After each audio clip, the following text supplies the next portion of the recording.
today, and then we can answer any questions at the beginning, and then hopefully have a successful meeting at the end.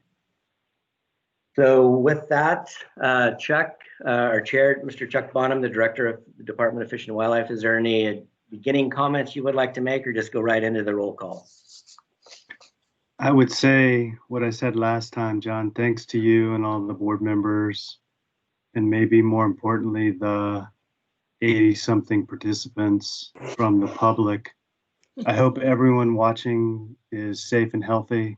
The same is true for your friends and family. Now is the time and intelligence to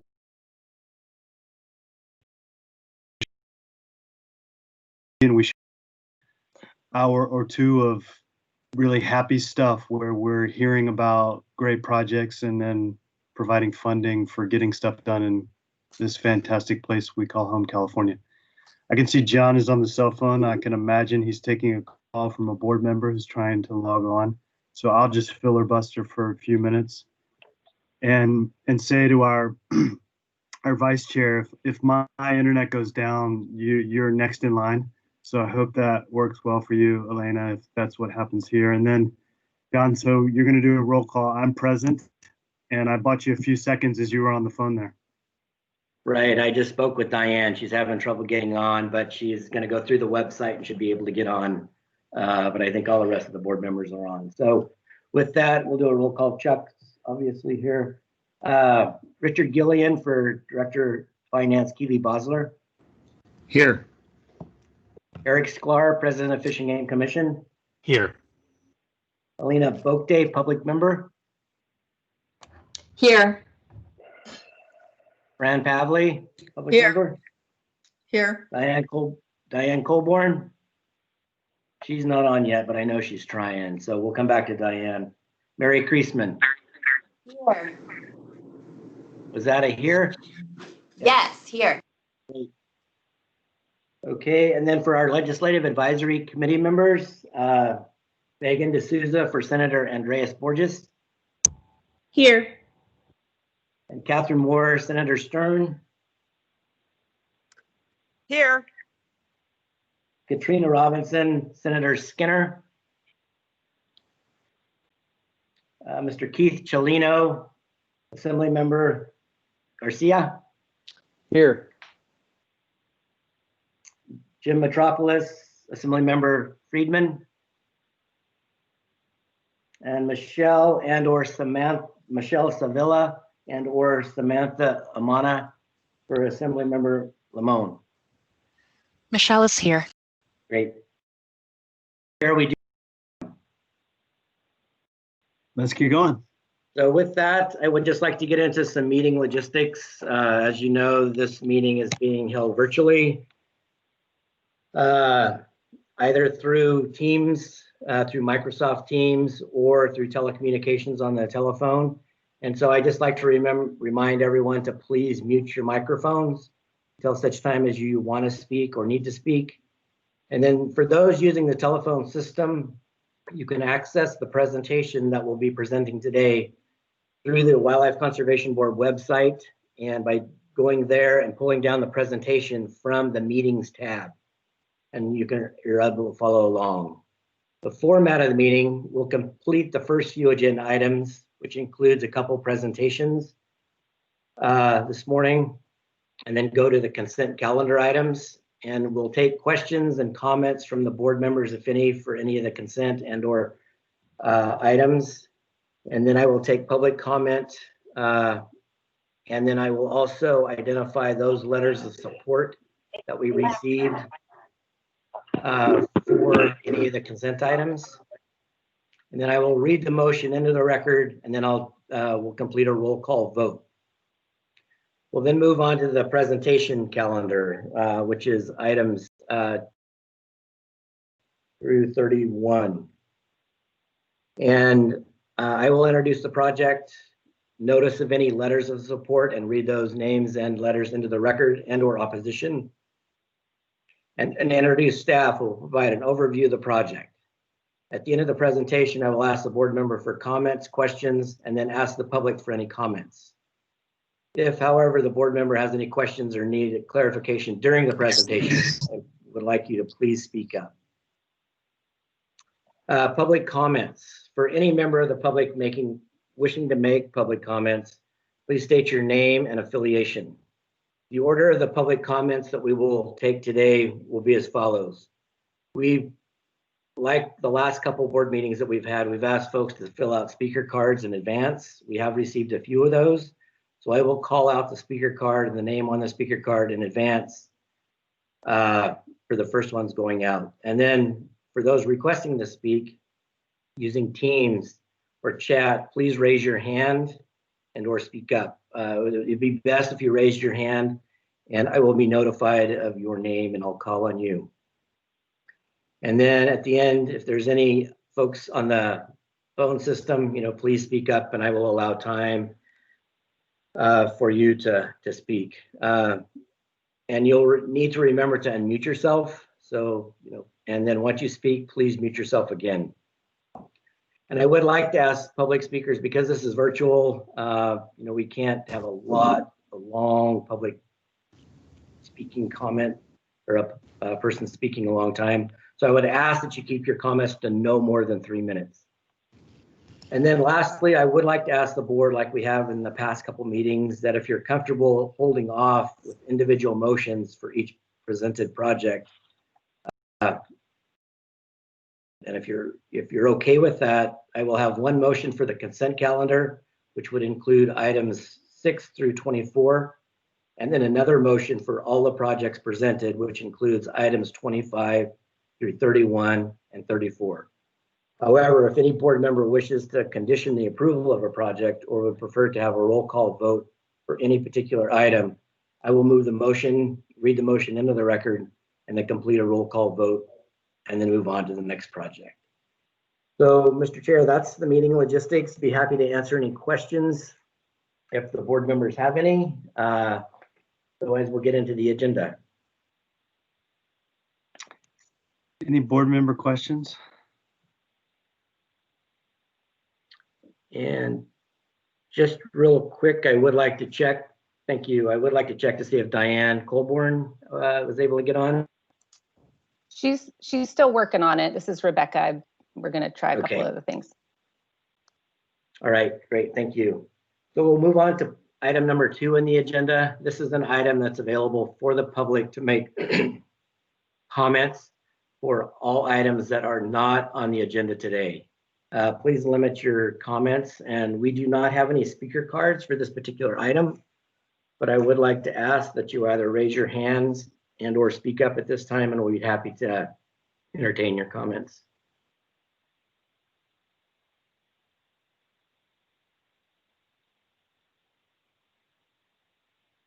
And Celeste, can you confirm that you see no speaker or any hands raised? I do not see anybody. Great. Okay, so we'll move on to item number 3 in the agenda. This is the funding. We provide this in every board agenda. And what this is a representation of is all funds that are available to the Wildlife Conservation Board as of today. The funding, as presented in the agenda, it includes all the Bond Act funding, the Habitat Conservation funding, the greenhouse gas reduction funding, and any general funding that we do have currently available to the WCB. We identify those projects in the funding status that will be coming, or that is coming before the board today. We deduct that. We show total project development, which means we're currently working on projects internally at WCB, and we've set aside a certain amount of funding for those particular projects that we're working on. And then we deduct those totals from the available balance, projected unallocated balance. So at the end of the recap, total of all funds, the grand total for our meeting today is $350 million approximately. We do have about 40 million plus or minus that is going to the board today. We have almost 100 million in project development, and so we have about a 200 little over $200 million available that's unallocated. So I'd be happy to answer any questions that the board has on the capital outlay funding that we currently have.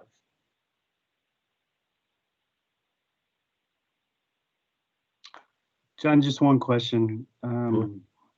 We post this information on the website, correct?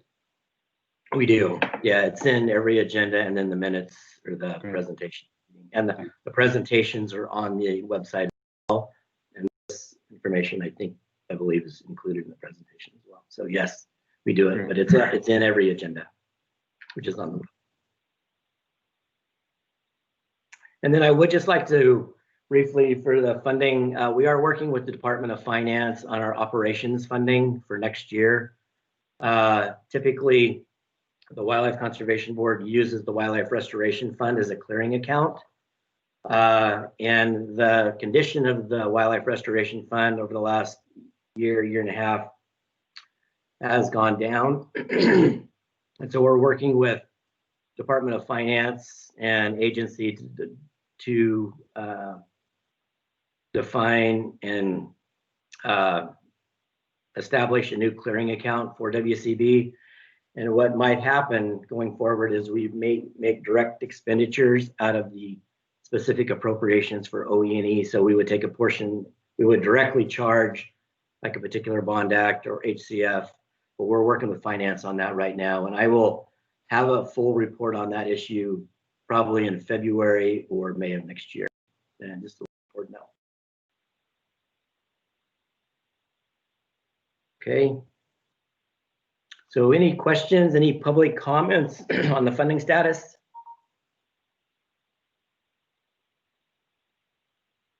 I see no hands raised and no board member comments. So we'll move on to item number. Looks like, John, looks like we have a hand from Fran, member Papley. Yes. Hey, John, I just thought, because this is just a broad comment that may apply to several of them. Just when people ask me these questions, I know quite a bit of money is going to our partners in the federal government, U.S. Forest Service, BLM, and the list goes on and on. I had two just questions for you to answer that apply to several items on the agenda today. In some cases, they're financial partners and sometimes not. They're the underlying property owner. If conditions or decisions are made at the federal level that maybe conflict with the project or don't any longer comply with the intent of the funds that were primarily coming from state resource bonds and things like that. How has that worked out? And whether it's indirect conservation easements or direct allocation of funds. I know we have good relationships, and kudos to you and Chuck and everyone who's done that. But sometimes we can't control what goes on the federal level. We can in the future. So I was a little, when we acquire property and things like that, or expend monies on federal lands, is that acknowledged and not only supported, but is that an ongoing commitment in perpetuity? Yes, well, let me back up. The perpetuity question is not for restoration projects. Typically, there's a life expectancy of projects, which is 20 to 30 years. Okay. However, the acquisition side, whether it's fee title and or conservation easement, those are in perpetuity. Just like any project that we undertake and enter into, all of the projects are done through our grant agreement for restoration projects. So whether it's federal land or the grant to a nonprofit organization to do work on federal land, the grant agreement is in place, and that provides some safeguards to the state and our investments. And we're able to exercise our rights under that grant agreement if something happens in the future, and we could require them to fulfill the obligations that they committed to at the beginning. And then there's also payback clauses in the restoration grant agreements that WCB would be paid back if for some reason they fail to uphold their end of the bargain. And I'll just make up stuff. Some at some point in time, let's say the Interior Department or whatever administration happens to be in office at any one time, opens it up to oil and gas drilling on federal lands or those kinds of things, or overdrafting of groundwater basins. Those kinds of things would have to come back for approval by the Wildlife Conservation Board. So they couldn't transfer new interests or new obligations on the property without the approval of the WCB. Okay. Yeah, so Senator, I mean, to be overly technical, basically you would have a contract dispute. You know, parties will have entered into an agreement. It has multiple aspects. It has conditions and terms. And if a condition and term were violated, you know, the WCB would enforce on those contract terms. To me, I would have to check, but broadly speaking, we do much more funding through this board around restoration on federal lands than we ever do like putting encumbrance on federal property through easement or acquisition. Those are much rarer. It's more funding for restoration on public lands. John, would you agree with that? I would. Okay, and the last generic comment, so I won't ask these individually during all the projects, is related to the governor's 30-30 plan. Do both state and federal lands account towards the 30%? Yes, and Senator, I think what will kind of play out in the beginning part of next year is, among other things, Secretary Crowfoot and Resources Agency and Deputy Secretary Jen Norris, you know, will be convening this kind of multidisciplinary collaborative around 30 by 30. Yeah. Which will include, you know, in plain language, how do you count what's conserved and where are we relative to the target? I think that will be a major emphasis in that collaborative in the beginning part of 2021. And the WCB is an expert in kind of what's conserved. So I think we would have a voice in that conversation. All right, thank you. Because a lot of exciting things going on, and I appreciate the partnerships, and in the future, sometimes breaking down even more on any significant sums of money on whether that partnership is coming any from the federal government. I saw some really nice partnerships at the way they've been outlined, like on the Ansel Adams Wilderness item, but just curious about that as we we have, I think maybe there'll be a brighter future ahead, that I didn't want to have things undone unintentionally in the future if we can make sure we tighten it up today. So thank you. Thank you, Senator. Any other board member comments or questions? All right, hearing none or seeing none,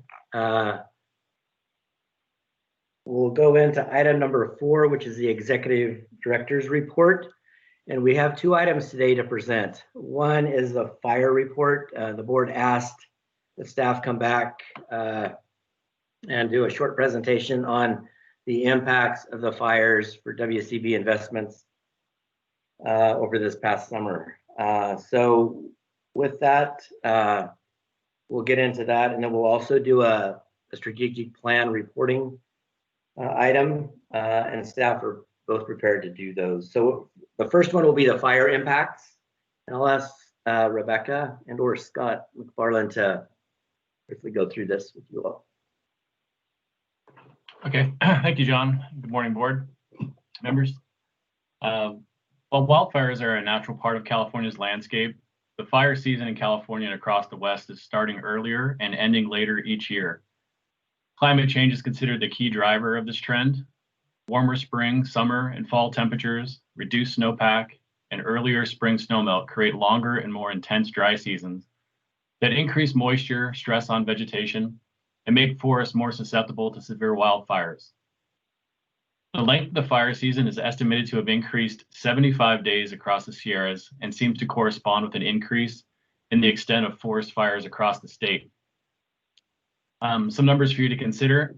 The average annual number of acres burned over the previous 20 years is 747,000 acres. The previous 10 years, it was 775,000 acres. The previous 3 years, it's 1,060,000 acres. And as I'm sure you would agree that 2020 has been an interesting and difficult year in many ways. This fire season was no different. We lost 4,197,628 acres to fire, and I shouldn't say lost, but they were burned through 9,279 incidents, which more than doubled the previous established high in 2018 of 1,975,000 acres. And on the map in front of you, you'll see the burn areas in red across the state. And in the purple are Wildlife Conservation Board projects that are in the fire areas that we've funded over the last 5 years. And again, this is just the 2020 fire season that you see on this map. Next slide, please. This is data from CAL FIRE's website, and it shows the number of fire incidents since 2013. And they've stayed relatively constant when you look at the incident levels. They range between 7,500 to 10,000, which is actually since since 2000, it's ranged between 6,000 and 10,000. So there's not a big jump in that, but you'll see the acreage outside of a small dip in 2016 and a larger dip in 2019. There's a projection that's going up and dramatically this past year. With these increased trends and the dramatic jump of this year, it stimulated discussion within WCB to look at how we manage natural disaster impacts to active and past projects. Next slide, please. So fire is not always a bad thing. It's natural to California. There are some benefits to it. It just really comes down to the severity of it. So some of the positives of this chart you're seeing can actually be a negative if it's a super severe fire. But typically the negatives, you're going to get reduced water quality due to sediment load in the waterways, alterations to water chemistry from ash and debris, increased erosion to unprotected soils. And as I think we all became aware this year, the air quality impacts, is we all probably have apps on our phones now that tell us what our AQI is. And then the destruction of property and the loss of life, which this year alone, we lost 31 lives and over 10,000 structures were damaged or destroyed. Potential benefits, the reduction of invasive species. Again, this is something that can be a negative or a positive, depending on what habitat's been burned and how severe. But fire can remove trees and vegetation that is infected with disease or pathogens. Fire can also reduce the populations of pest insects that prey on infected vulnerable trees. And fire can provide native plants with an advantage over invasive species when timed properly, typically through prescribed burns, but natural fires can present that as well. The reduction of forest underbrush and grassland debris, opening of the floor and removal of few loads will allow new generations of trees and vegetation to sprout and increase biodiversity. The improvements of soil fertility raises the pH of the soil, add potassium to help with root structure and ultimately vegetative growth. Age and class structure for forests, we have a lot of monocultures and trees that were all planted at one exact same time, so this can diversify that. And then there's some plants that actually depend on fire for reproduction. Some tree species have serratinous cones, which require fire to open up, and pioneer plant species that an open forest floor and sunlight is needed to grow. And these seeds can stay viable for 20 to 30 years, waiting for their next opportunity to sprout and create a new generation. Next slide, please. Here's some examples of the impacts that WCB projects have had. We have a lot of UC reserve projects over the past, and 9 of them were impacted this year. Most of it was just habitat loss, There was one researcher's quarters that were burned down and some scientific equipment. And next slide, please. And this project is the Dead Man 2. You may recall the board funded this project just last November. And they'd went out and marked their trees and were just about ready to start the thinning process when the fire was ignited. The other interesting thing about this is not just that it was a restoration project. The board in 2014 also approved the 8,500 acre acquisition of the site.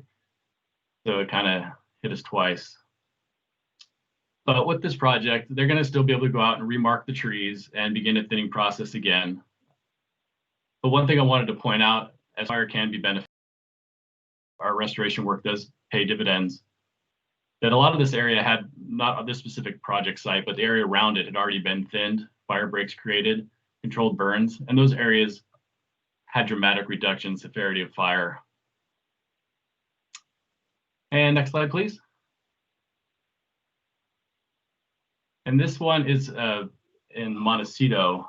It's a Proposition 1 project of the San Ysidro Flow Enhancement Water Conservation. What you're seeing on here is the results of the 2017 mudflows that came after the, or 2018 mudflows that came after the 2017 Thomas fire. This is the channel on the bottom left-hand corner. You can see it had to be excavated out a little bit, and the picture on the right, the house and how deep the mud was, the mud lines. But with this project, they just really incurred a time delay in having to clean all this out and get back on track with their project. So a time extension will be provided, and they'll be able to continue their work on this project without any major changes. Next slide, please. The bigger question is, what's our role and what can we do? But we'll continue our coordination with our partners, grantees, and landowners. We'll be flexible and help impact the grantees and landowners wherever we can. And we are going to strengthen the language in our grants to create some better reporting activities from the grantees. And we're going to track it in our database to prompt potentially additional monitoring or other activities. And we're going to continue to value projects that provide other ecosystem benefits.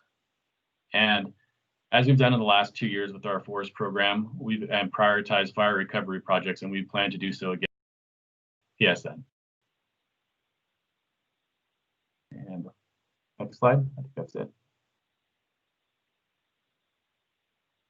Okay. Well, with that, I'll conclude the conversation and open it up for your concerns, questions, discussion items. Thank you. I see Mary has her hand raised. Mary? Yes, thank you.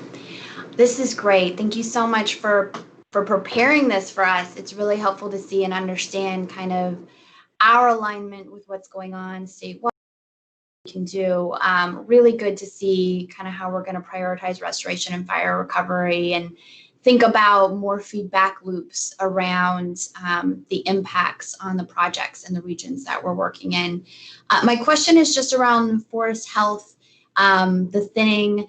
What do we do? What are our conversations with grantees that may be in fire zones around their need to prioritize that work when they partner with us and when they get funding from WCB? How does that work, just to ensure that we can be a catalyst for better forest health across the board, especially as we're taking on new partnerships and new projects?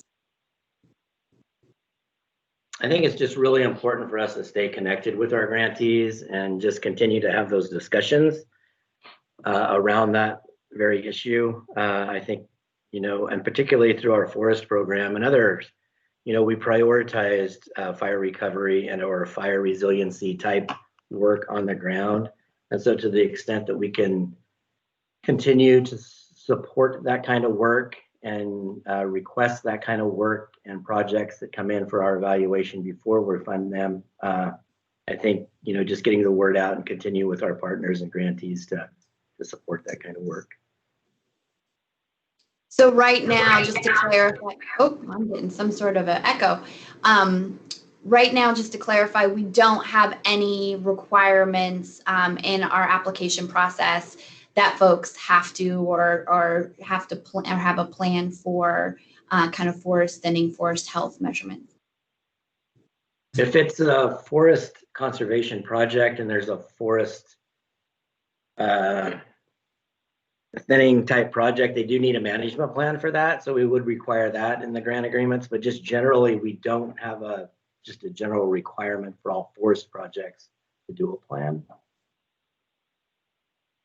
Do you think there's value in that? And I ask that really as an honest, like, do you think there's value in making that a little bit in, you know, whatever spectrum and range that could be explicit, just to really kind of start to get at that problem that we're seeing statewide? We can definitely look into that, requiring that. I don't know if we want to make it a requirement for all projects, but we can, where we should make it a requirement. Yeah, I'd be curious what you guys think, kind of looking at that and exploring that a little bit more, since that's such a significant issue. And we give out a lot of money on this board and want to make sure that we are being agents for change around that wherever possible. So would love to know what you and the team think as you explore that a little bit, if there might be a way for us to be more explicit and robust in that call to action with folks who want to partner with us. And one other thing we're going to do too is require kind of different reporting and grant agreements going forward, where they're located within a fire landscape, potential fire landscape. And so we could look at questions through that reporting process that would generate some thoughts, some input, and some guidance, not only for WCB, but for our grantees as well, through that questioning and reporting process. That's great. That's great. Then my just last little question here is around prioritization of fire recovery efforts. What is that something that's going to show up in scoring of projects where there's additional points given? If there's how does that show up in the application and application review process? And is there a way that we can make that really transparent for potential partners out in the world, that we are prioritizing that a little bit more, and here are the opportunities, kind of getting the word out a little bit on that? Yeah, I think a lot of that is already in our solicitations and our guidelines. But one thing that we need to be careful with, that we're not providing funding for an emergency response related to fire.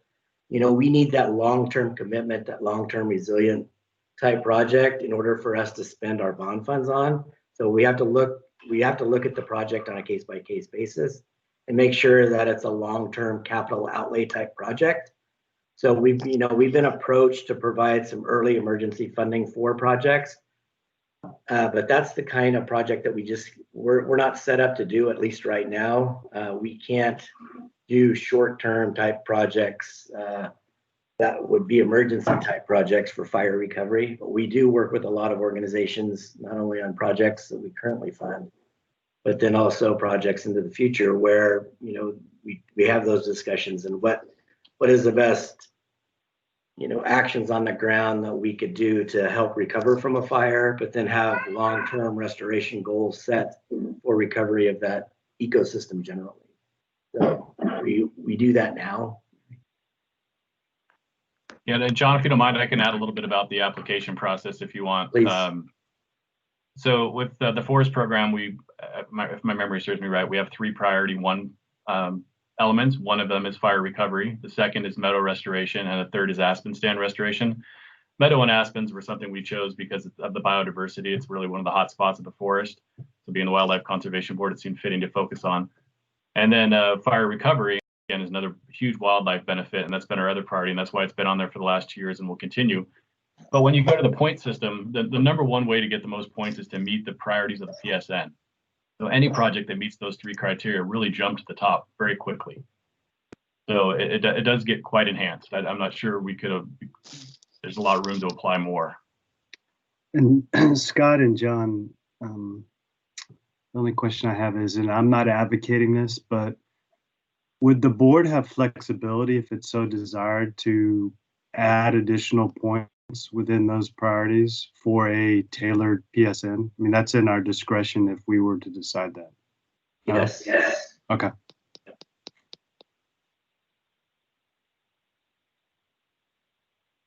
And later on in the meeting this morning, you'll be getting a presentation of our current forest solicitation process, the number of projects that we received, the types of projects. So we'll be having a little more discussion around this later on in the agenda.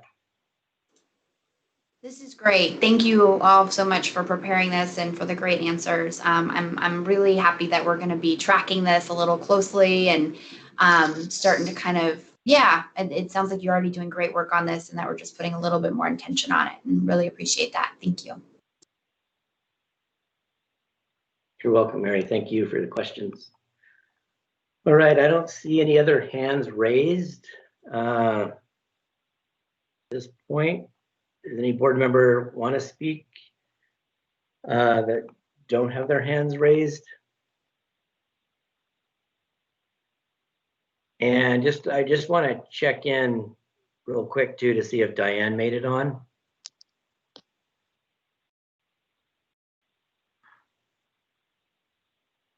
Yeah, she should have gotten on. Yes, you're unmuted.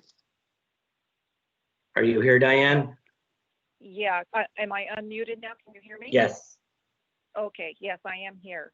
Great, thank you and welcome. I wasn't able to, I got locked out of the Microsoft thing for some reason. I couldn't get on through the web, but I am on my phone. Okay. I can't seem to find the slideshow on the website either. I have the, I can see the full agenda, which has some of the pictures on there, but for example, like the fire pictures weren't included there. I don't know why I'm having a problem with the system, but anyways. Okay, we'll have somebody get a hold of you and see if we can figure everything out. Okay. So did you need me to? Nope.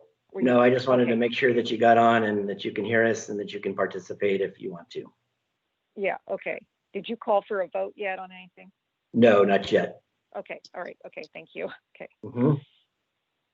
Okay, so is there any public comments on any of the fire information that was presented?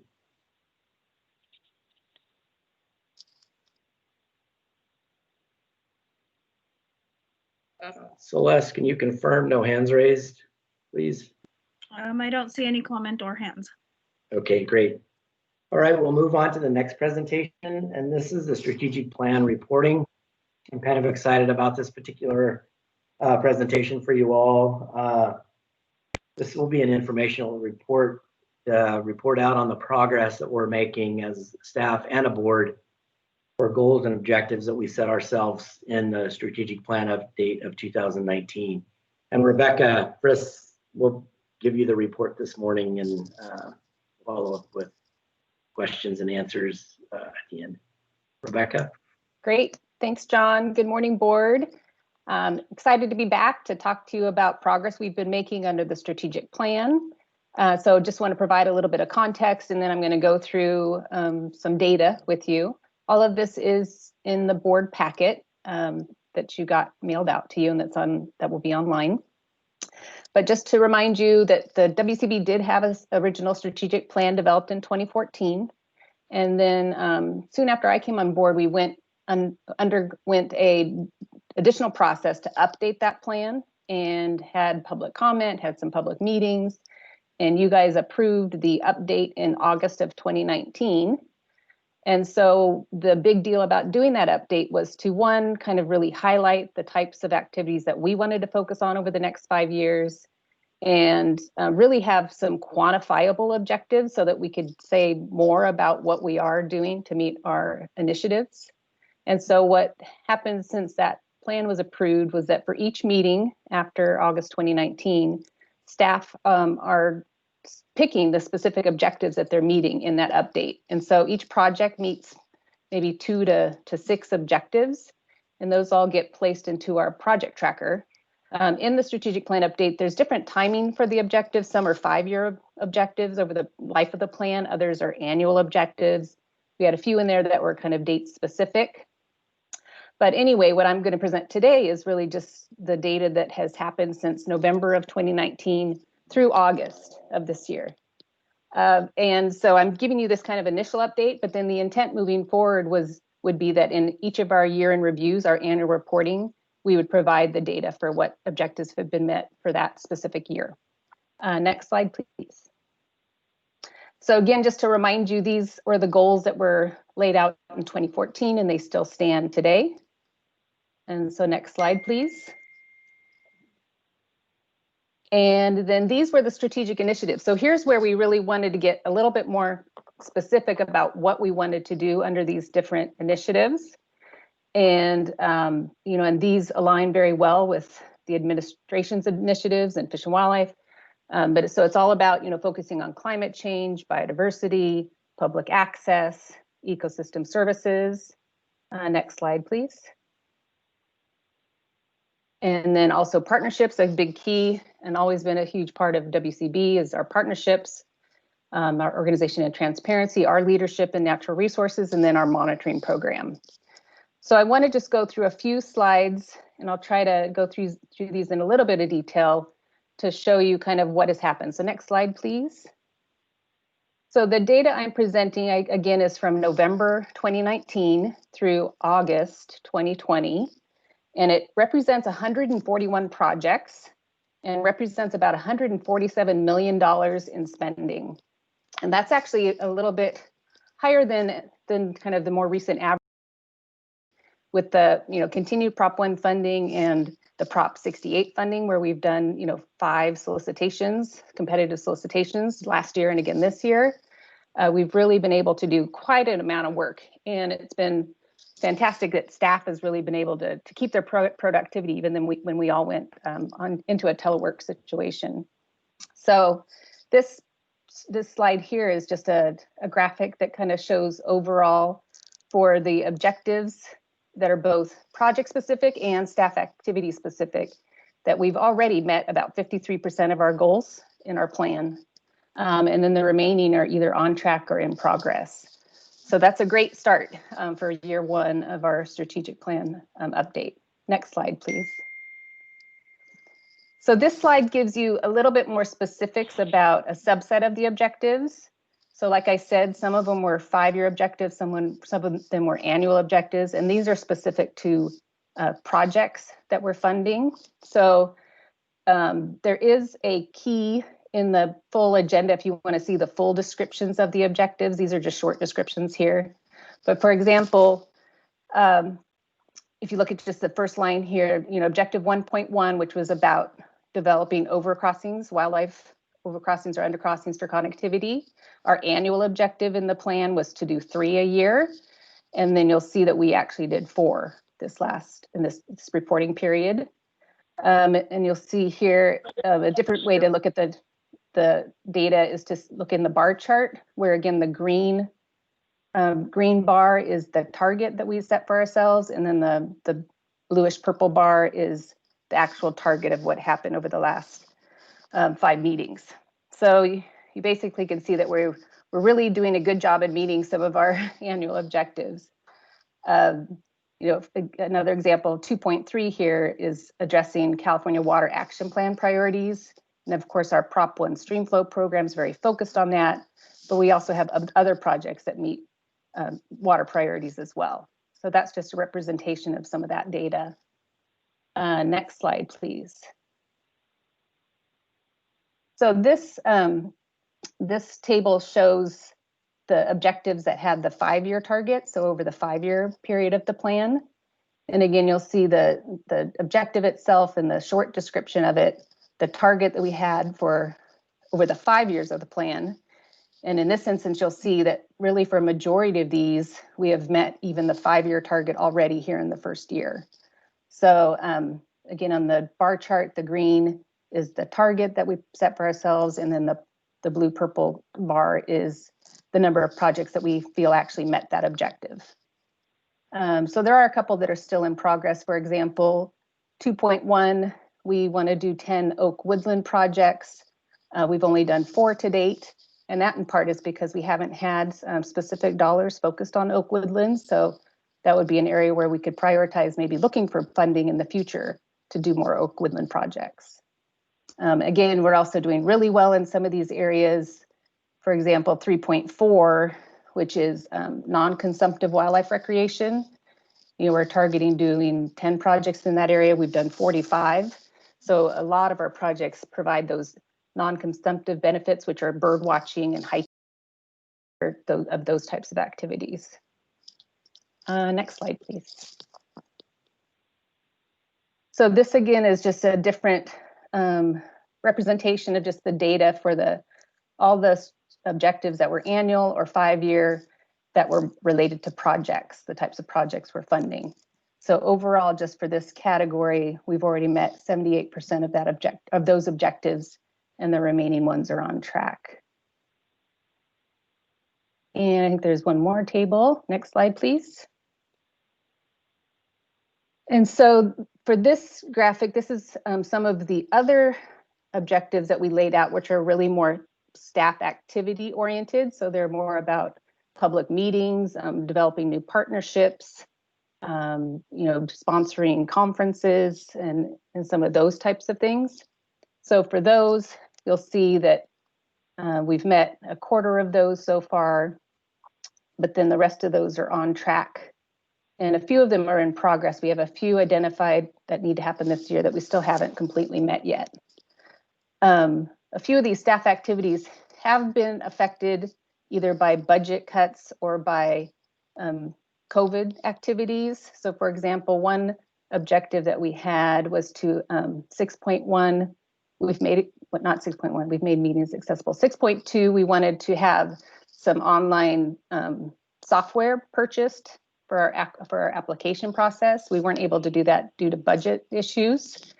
And then, for example, we've had a monitoring program in play now for 3 years, and this year we haven't been able to get out and do our monitoring because of COVID-19. So those are things that we'll be able to catch up on and maybe be able to do in the out years if the budget changes and when we're able to get back out into the field.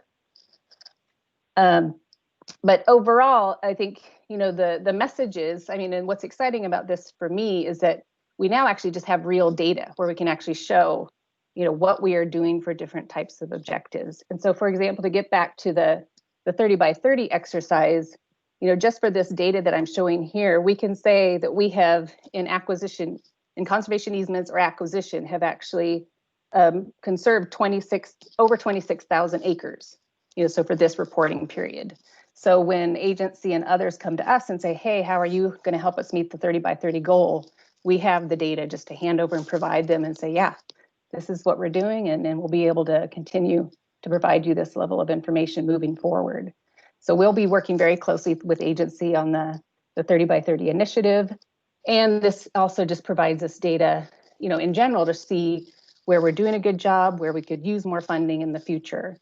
And I do need to say hats off to the staff, for really in this time of all teleworking, being able to put up these numbers and this amount of work and the number of projects that we've been able to bring to the board. It's been an amazing process to see everybody move to the telework atmosphere and then continue to work with partners and to continue to make a difference on the ground, implementing these priorities. So I think I'll end my presentation there, and I'm happy to answer any questions. Thank you, Rebecca. And before we get to questions, I would just like to reiterate Rebecca's comment about staff. I think you all have done an exceptional job over the last year and a half, and specifically over this past 9 months. You've all stepped up, and I think the data that we presented this morning is a representation of that. And I'm just so looking forward to continuing this work going forward with you all and with the board. You as a board, you're the ones who support our work in order for us to achieve this work. And I recognize that the strategic plan and the strategic plan update is your plan too, but the staff lives with us daily, and it's such a pleasure to be able to show that we're meeting and exceeding in a lot of areas your expectations of staff as a board. So just thank you for that. So questions, I see Mary has her hand up. Yes, thank you, Rebecca and John. First of all, just amazing work on this. It is really exciting to see metrics, follow-up, benchmarks of all the work we did together to put some intention to goals and strategy in the future. And I know this has not been an easy time to continue to work. I know this hasn't, on a deep emotional level, but just on a practical kind of working space level. And just want to acknowledge and appreciate that I know there's a lot that goes behind the scenes to keep a team really operating, moving, inspired, and connected in this moment. And just want to appreciate that. And I think the results are showing how effectively you and the team have been able to do that. So just first off, thank you. And thanks for the report out and keeping the board kind of up to date on where we are with some of this. Yes. The other, and I want to make sure my colleagues on the board have a chance to weigh in here too, don't want to take up too much space, but I'm just kind of curious as we think about this piece, and you mentioned a little bit about the 30 by 30 goal and that executive order. And I know in talking with the secretary and other folks that some of those carbon benefits are still, there's still going to be some work to work those out, specifically what those look like, and some working groups with external stakeholders and then also internal agencies. And just was wondering if you could share a little bit more about what WCB's role will be in that as those metrics and targets are worked out and baselines are worked out really specifically on that goal, and WCB kind of a role in helping to meet that and helping to decide what those look like. Yeah, so I can address that on a couple different fronts. I mean, we've been in the past engaged in, development of a Cal Land model, that agency had led up in the past. I had been part of that group. We of course have some greenhouse gas money where we are seeing what's happening with those projects and the carbon benefits associated with those. And then we also do a lot of natural working land type projects. And again, part of the data that comes from tracking our objectives identifies how much we're doing on natural working lands. So that we're totally committed to continuing that work with the agency and helping identify targets and then how we would end up helping meet those targets.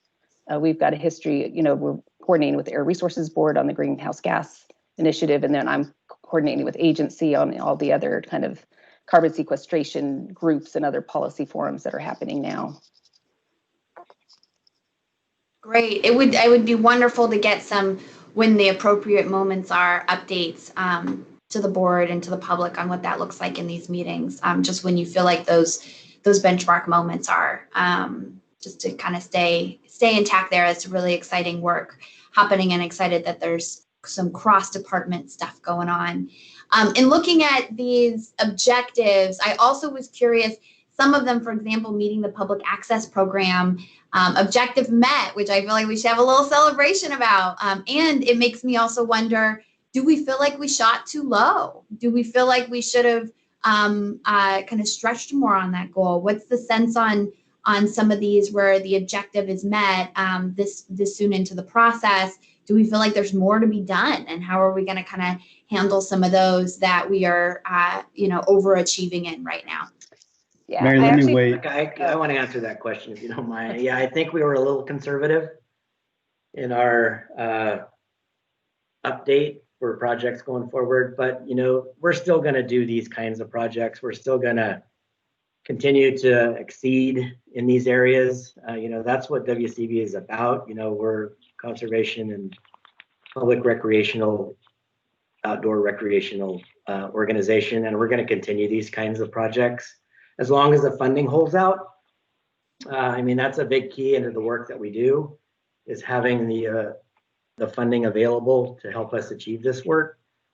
So I'm hopeful going forward that WCB will be recognized in the work that we're doing, recognizing that we can still achieve and overachieve in many areas, that the public passes funding measures to support this kind of work, and that we're positioned to step up and say, yes, we'll take on the work and take on the responsibility to make sure that we're doing the right kinds of projects in the right places at the right time, that the public feels are necessary and you as a board feel are necessary and appropriate.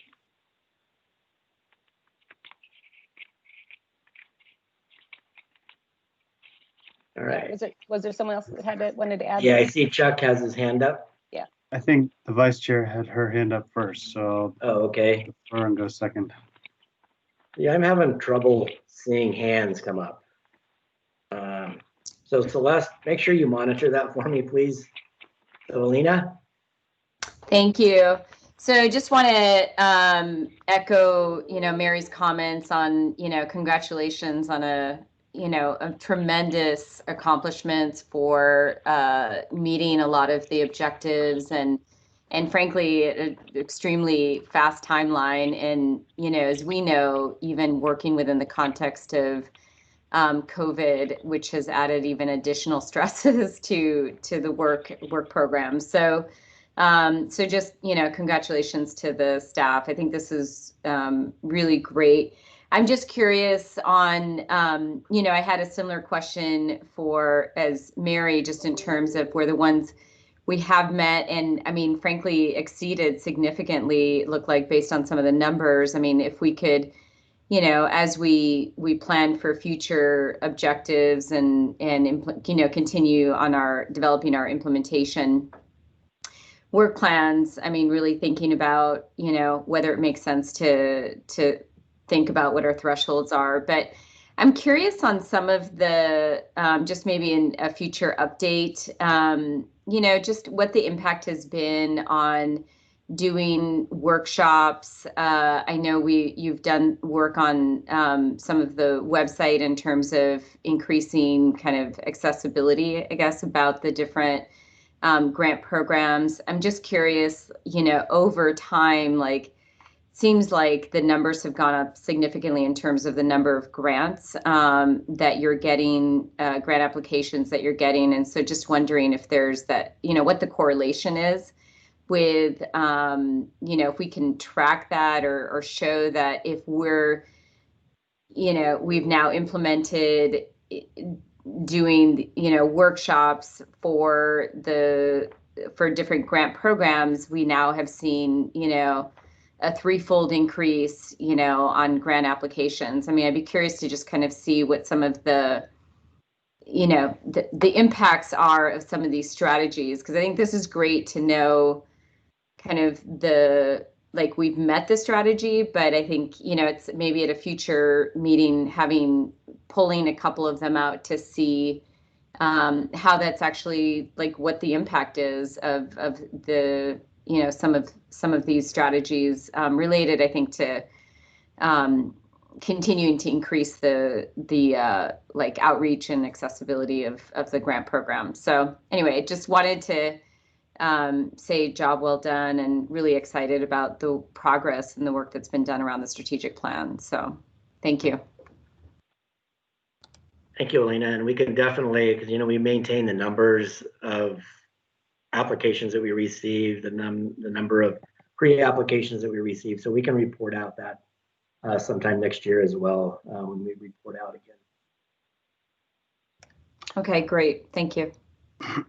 John, the only thing I'd add to those two sets of comments from the prior board members is I think I could channel the entire board and just confirm for you and Rebecca and staff where we've exceeded goals already. I don't think we advise a mission accomplished banner being waved. There's so much work ahead of us. I think actually what could be productive is if you and Rebecca could look at those goals we've already achieved and maybe come back at an appropriate moment and tell us where you want to reset the goal so that we keep motivated and we're always moving out to the horizon to get additional work done. Yeah, be happy to do that. Yeah, and that's easily done. And that's actually a great thing to do kind of on an annual basis, to take an assessment of kind of what we've done and then where we want to go, for our work plan for 2021 and just making some of these 5-year objectives, annual objectives, would be a pretty easy thing to do. All right. John, does that take us to a really big consent calendar? Actually, just one item before we move into the consent calendar. It's item number 5, which is the recovery of funds. So what this item is, it shows a representation of the projects associated with funding that have been completed. And there are balances that have been left over from the amounts allocated by the board, and we recover those funds. They go back into the fund that they came from, and then they're available for reappropriation by you at some later date. So I'll be happy to answer any questions on any of these, or we can just move on. Any questions or comments? All right. Whoop. Fran, I see your hands up. Yes. Thank you. Is this for all the consent items, John? Are we at the portion of the agenda where you're I think we're taking for a motion on all consent items, or just the one you articulated? No, the item number 5 is a recovery of funds, and that's just an informational item for the board. Right. Got For it. the public. So we're moving, well, after this one, we'll move in to the full consent, which is item 6 through 24. Full consent. Okay. So I had a question on the full consent, if any Okay. one of those were going to be taken off. No, they're not. I'm not going to recommend that they are, but I do, when I do read the letters of support and or concern or opposition, we did receive one letter on a project, which I'll get into at that point. Okay, good. I assume that's file number 20 or something, but Yes. I just wanted to hear your response. Yes. Thank you. Uh-huh. So any questions on item number 5? Okay, hearing none, we'll move into the consent calendar, which is items 6 through 24. And I do, because we don't actually publish minutes any longer, I do want to read into the record the letters of support and or concern and or opposition that we received. It's not a, I mean, it's a reasonable list. So I will do that before we get into them. And for item number 6, we have a letter of support from Randy Moore, the Regional Forester of U.S. Forest Service, L.A. Yano, Forest Supervisor, Tahoe National Forest, Jan Mazurek, Director of Climate Works Foundation, and Genevieve Biggs, Office of the President of the Gordon and Betty Moore Foundation. For item number 8, the Lower Klamath National Wildlife Refuge Water Conveyance, we have a letter of support from Greg Austin, with the Klamath Basin National Wildlife Refuge, and Mr. Dave Smith, who's the coordinator for the Intermountain West Joint Venture. For item number 10, Mark Bavinger, who's the program manager for Trust for Public Land, Mr. John Van Dunn, Southern District Forester, Beatty and Associates, Steve DeBonis, Alamore District Manager, Sierra Pacific Industries, Ryan Burnett, Director, Sierra Nevada Group, Point Blue Conservation Science, Nils Lender, Director of Mountain Meadows Conservancy, and Jesse Claypool, Board Chair of the Honey Lake Valley Resource Conservation District.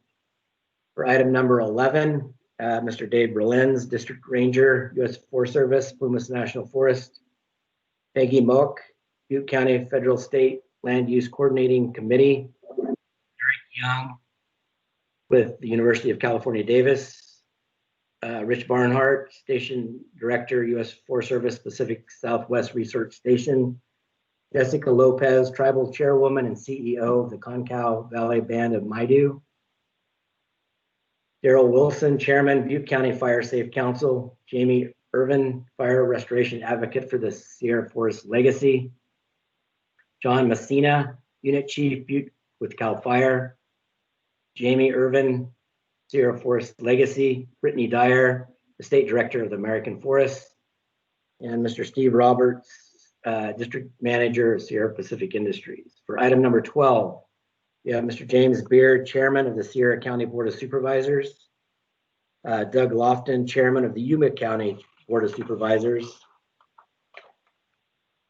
Ellie Lano, Forest Supervisor, Tahoe National Forest, Angela Avery, Executive Officer of the Sierra Nevada Conservancy, and Melinda Booth, Executive Director of the South Yuba River Citizens. For item 15, we have Dion Uzes, Acting Pacific District Ranger, U.S. Forest Service, El Dorado National Forest, and Deb Bumpus, Forest Supervisor, Lassen National Forest. For item number 19, Mr. Dan Silver, Executive Director of the Endangered Habitats League. And for item 20, letters of support from Mr. Dan Silver. And then I did receive a letter of concern from the chairman of the San Bernardino County Board of Supervisors, Mr. Kurt Hageman. The essence of that letter of concern, it wasn't opposing the project nor recommending that the board defer action on the project. It was just that they have raised a concern with acquisitions using public funding in San Bernardino County based on not really having a land resource plan for conservation completed in the county. And I would just like to remind the board that the Wildlife Conservation Board provided a grant to the San Bernardino County Transportation Authority. I believe it was at the last meeting or the meeting before, where we're supporting their efforts in completing an RCIS, Resource Conservation Investment Strategy Plan. And so I believe the supervisor's concerns will be addressed through that planning process. And I would recommend that this project still continue to move forward, recognizing that we as a staff will communicate with the Board of Supervisors, but then also work with the Transportation Authority to make sure that everybody's in line going forward. And so I'll let you think about that while I just have a few more letters of support to read into the record, but then be happy to answer any questions on that. And then on item number 21, we have Kyla Brown, who's the General Manager of the Riverside County Regional Park and Open Space District. Honey Burness, Interim Executive Director of the Western Riverside County Regional Conservation Authority. Mr. Dan Silver, Executive Director of the Endangered Habitats League. And Dan also submitted a letter of support on items 22, 23, and 24. And that's all the letters that I have to read into the record this time. Is there any questions or comments on the consent calendar? And is there any specific issues or questions related or surrounding the San Bernardino County letter of concern received from the Supervisor Kurt Hageman?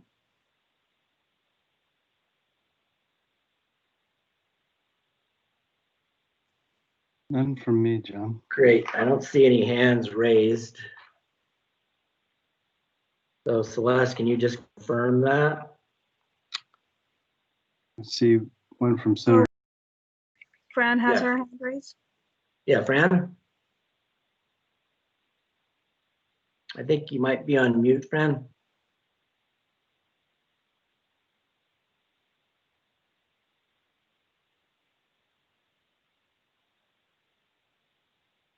Fran, I think you're still on mute. Yes, I am. Okay, you I go. just wanted to know if this was the time to move forward with the motion to approve the consent calendar. Almost. I just want to ask for public comment if there's any public comments on yes, any of the please items. Yep. I So do is not see any. no hands raised. Is anybody out there who would like to say anything about the consent calendar? That did not submit a speaker card and or are not able to raise their hand.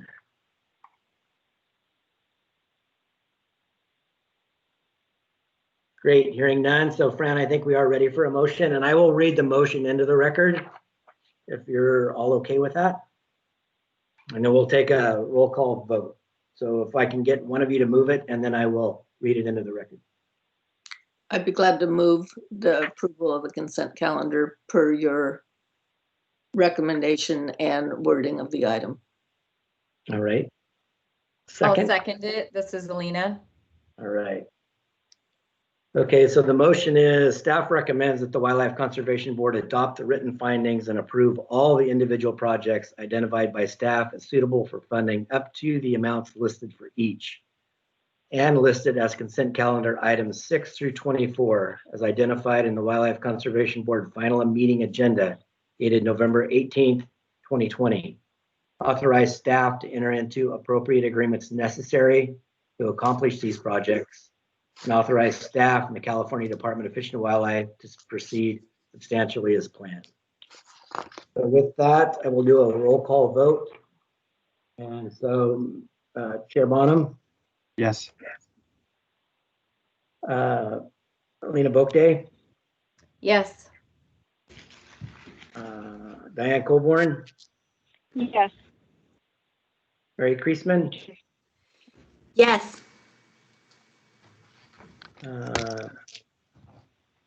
Fran Pavley, Yes. Richard Gillian, Yes. and Eric Sklar. Yes. Great, thank you, board members. Motion passes. That brings us to item number 25 in the agenda. The first presentation project on our calendar. Let me get John, there. can I say something? Pardon? Can I say something? This is Celeste. Sure. We're, for the people that pulled the presentation from the website because they're not able to sign on to Teams, we are on slide or page number 116. So you can skip over the consent. That way they're at the same place we are. Great, thank you, Celeste. Okay, so item 25. This is to consider an allocation for a grant to the Siskiyou Land Trust to acquire a conservation easement over a little over 8,200 acres for the purposes of several conservation objectives. Daniel Vasquez on our staff will present the project to the board this morning. Daniel? Thank you, John. The project known as Wildcat is adjacent to State Route 3, southwest of the community of Callahan in Siskiyou County. It is situated in the Klamath Mountains, southwest of the southern end of Scott Valley, on east-facing slopes below Grizzly and Eaton Peaks. The property is an irregular shaped tract of land and includes a total of 21 assessor parcels. It can be assessed by multiple roads and has roughly 76 miles of established roads throughout the property. Other WCB projects in the vicinity include Noyes Valley Wildlife Area, Scotts Valley, and Shasta Big Springs Ranch. Next slide, please. The proposed conservation easement would protect the property's core habitat and create critical biological stream and public use corridors between Scott Valley and wilderness on the western and southern boundaries of the property. 37 endangered and threatened, endangered, or at-risk species, including coho salmon and northern spotted owl, as well as 38 rare plant species, are supported by the property's habitat. It also supports oak, aspen, and serpentine soil-related plant communities. A dozen watersheds on the property provide high-quality water to the Scott River, a highly protected river for wild coho salmon. There are approximately 65 miles of water courses mapped on the property, including French Creek, Miners Creek, Sugar Creek, Wildcat Creek, and the South Fork of the Scott River.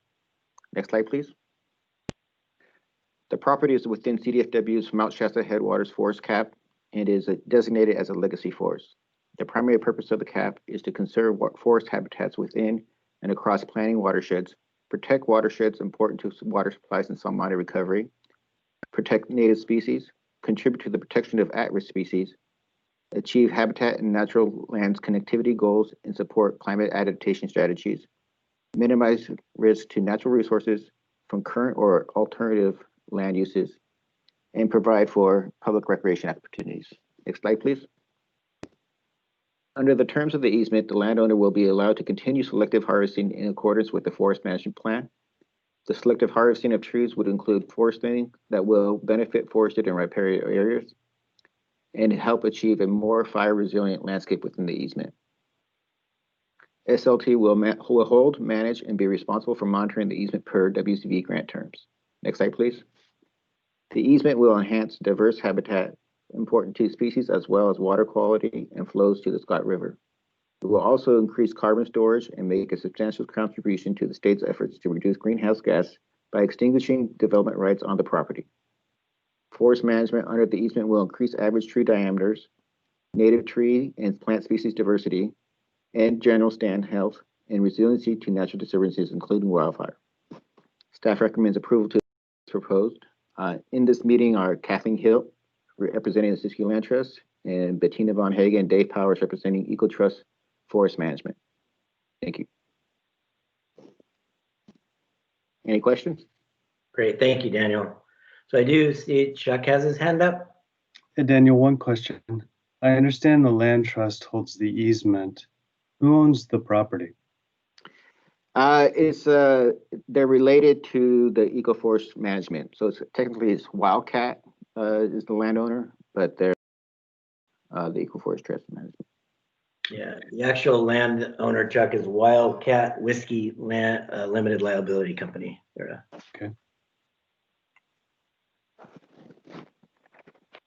Is there any other questions from board members?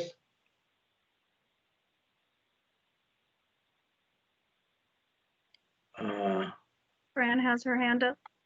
Okay.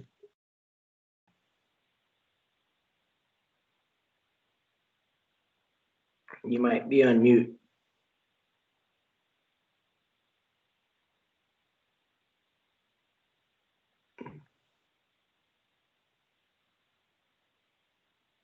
You might be on mute, Fran.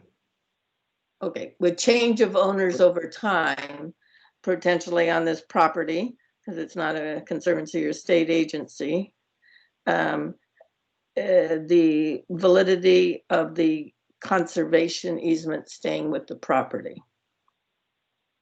Pardon, you kind of cut out right at the beginning. Could you repeat the question? And please, yes, I'd be glad to. Please correct me if I'm misstating this, but given the ownership in the long term of the property, what happens to the conditions or the conservation easement over the long term with the sale or change of owner of the property?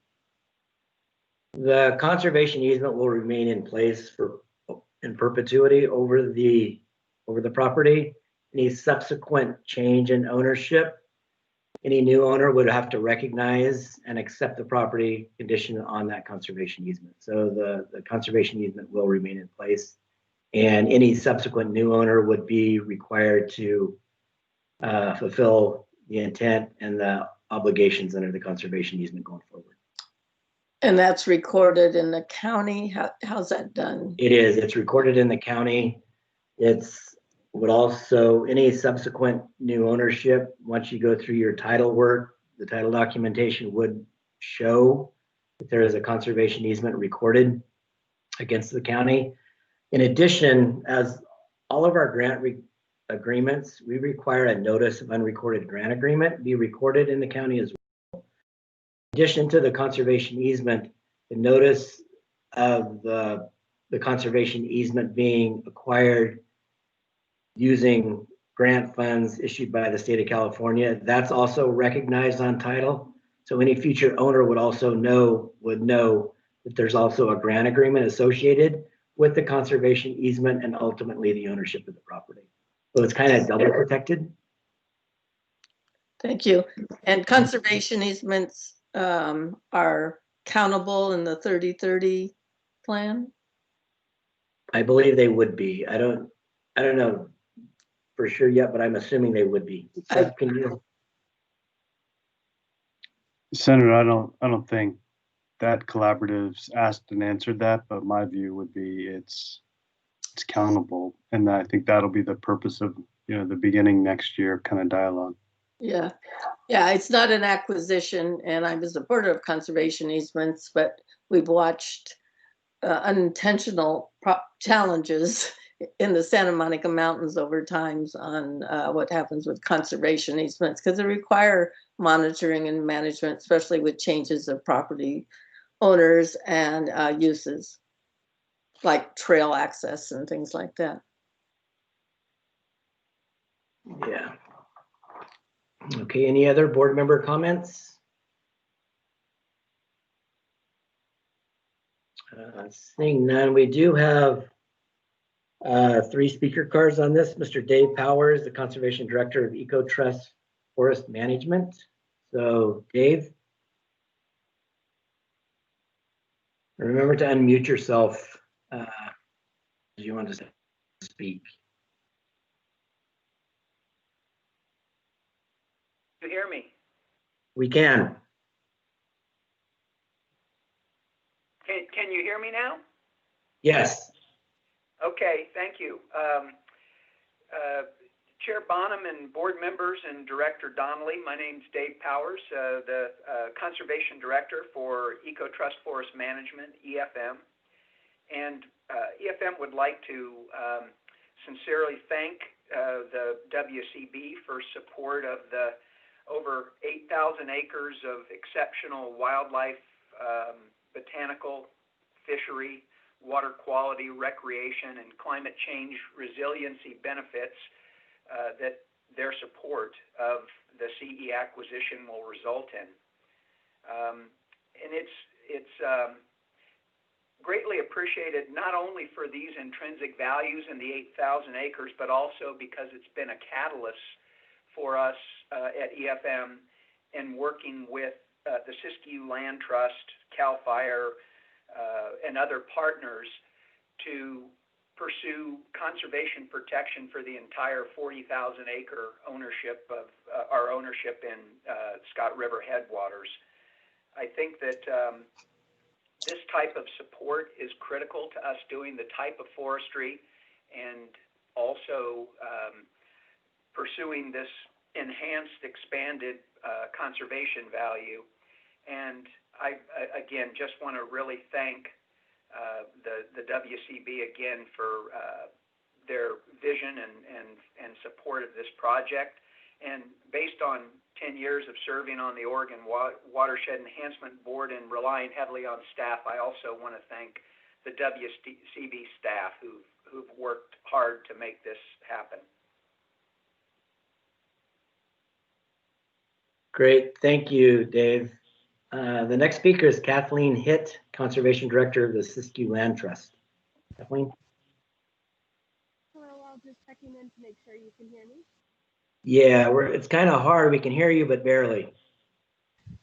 You know what? I'm a little bit technologically challenged at the moment. I am listening on my phone. Do you mind if I check in that way instead? No, we can hear you better now. Continue, okay. Please. Super. So just wanted to first off thank the entire board and staff to even be able to bring this project through during COVID. Everybody worked tirelessly to get us to this point. So thank you. And I'll speak a bit to Fran's questions. I think as I wrap up a couple of highlights, I just wanted to first really highlight our project partners. When asked who is the owner, Eco Trust Forest Management now manages the forest that's owned by Whiskey LLC, but Eco Trust Forest Management essentially stepped in 50,000 acres of Scott River headwaters was up for grabs up for sale and auction. So community and conservation folks regionally were really concerned about what would happen with this forest land that it's be chopped up. So by Eco Trust being able to buy approximately 40,000 acres and have the intention to put those under 3 separate conservation easements. I'm having a really hard time hearing you. I don't know if the rest of the board members are or not, but I am. Can you hear me now? No, it's not much better. Hang on. So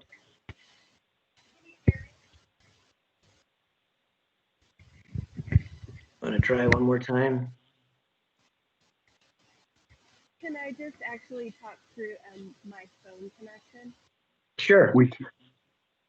Okay, I'll do that. We'll come back to you. I'll go to Gareth Plank, the Siskiyou Land Trust, and we'll come back there. Good morning. This is Gareth Plank, and I own and manage Scott River Ranch, of which I had the honor 10 years ago of addressing you, Mr. Chairman, and the board when you approved our family's ranches here in the heart of Scott Valley. So for that time, I'm deeply indebted to you and the board and the folks in California who helped support conservation. Presently, I'm the chairman of the Siskiyou County or Siskiyou Land Trust Acquisition Committee, and have had the pleasure of working with the folks at Eco Forest Management in helping to make sure to steward this conservation easement through. And what I'd really like to share is last week I had the pleasure of speaking with Jonathan Birdsong, who's the Western Regional Director of the National Fish and Wildlife Foundation. And to sum up why I think this is important is to use his own words. Of all of the counties, according to Jonathan, in California, Siskiyou County has the most to gain and the most to lose. And when we look at conservation in these important regions of Siskiyou County, I could not do anything more than to share with you and the board on how important it is and the great work you're doing in preserving these wonderful landscapes. So thank you very much. Great, thank you, Mr. Plank. There is another speaker, Steve Bullock. Yes, I'm here. Can you hear me? Yes, please go.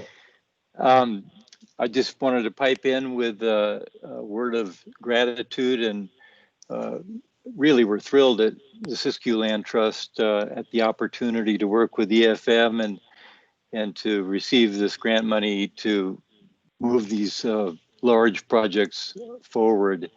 It's really a huge step for our small land trust, and we really, really appreciate your support. Thank you. Great, thank you. So Kathleen, are you able to get back on?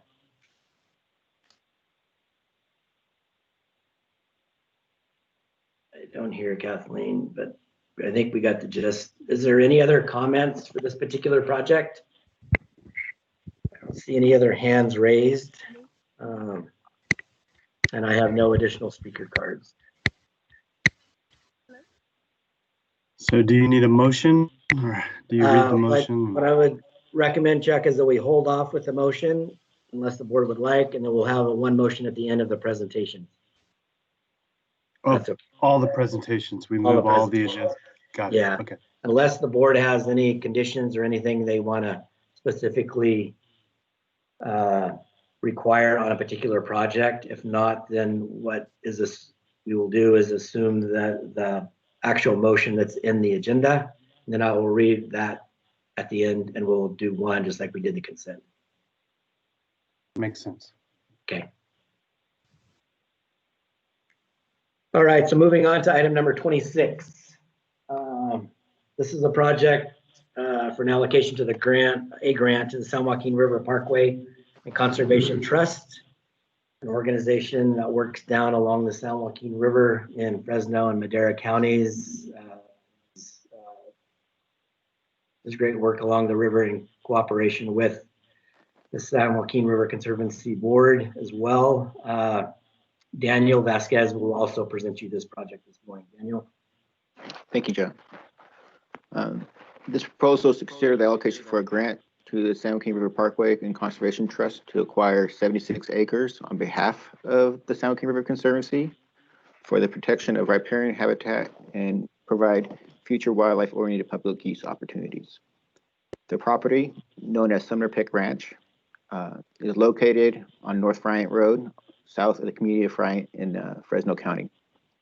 It's on the east bank of the San Joaquin River and is approximately 2 miles north of the city of Fresno. The property is directly across the river from the Conservancy's Ledger Island and just north of the Conservancy's Ball Ranch. CDFW's San Joaquin River Ecological Reserve and San Joaquin Fish Hatchery are in the vicinity. Next slide, please. The property is irregular in shape, with topography ranging from gently rolling to sloping, with approximately a half-mile of river frontage along the San Joaquin River. It's a small winery operation with structural improvements, including a tasting room and event staging area, a small winemaking building, and a manufactured home which is utilized as an office. The winery equipment has been removed. The zoning for the property is exclusive agricultural with a minimum parcel size of 20 acres. Currently, it has approximately 25 acres of wine grapes and 2 acres of citrus trees. Wildlife known to frequent the site include deer, small mammals, coyotes, songbirds, and raptors. The project was approved and recommended for funding by the San Joaquin River Conservancy Board in August. Next slide, please.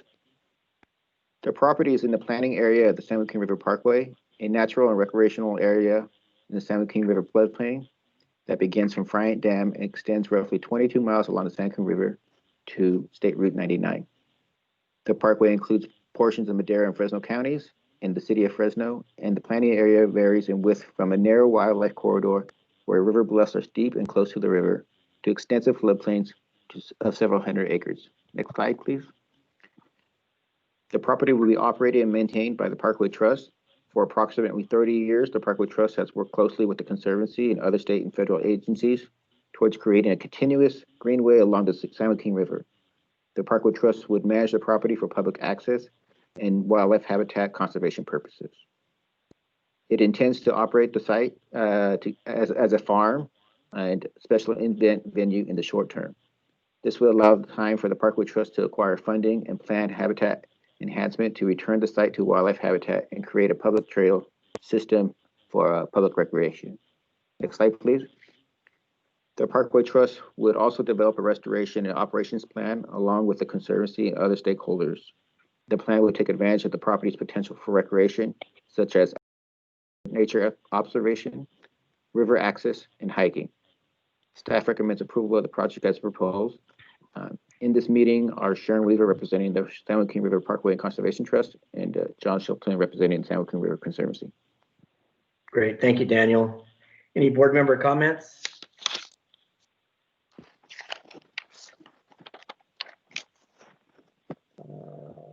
Celeste, no hands raised from board members. Oh, one just popped up, Fran. Yes, thank you.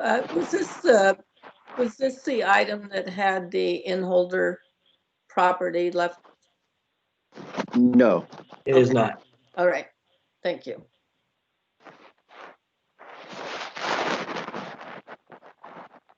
Okay, any other board member comments?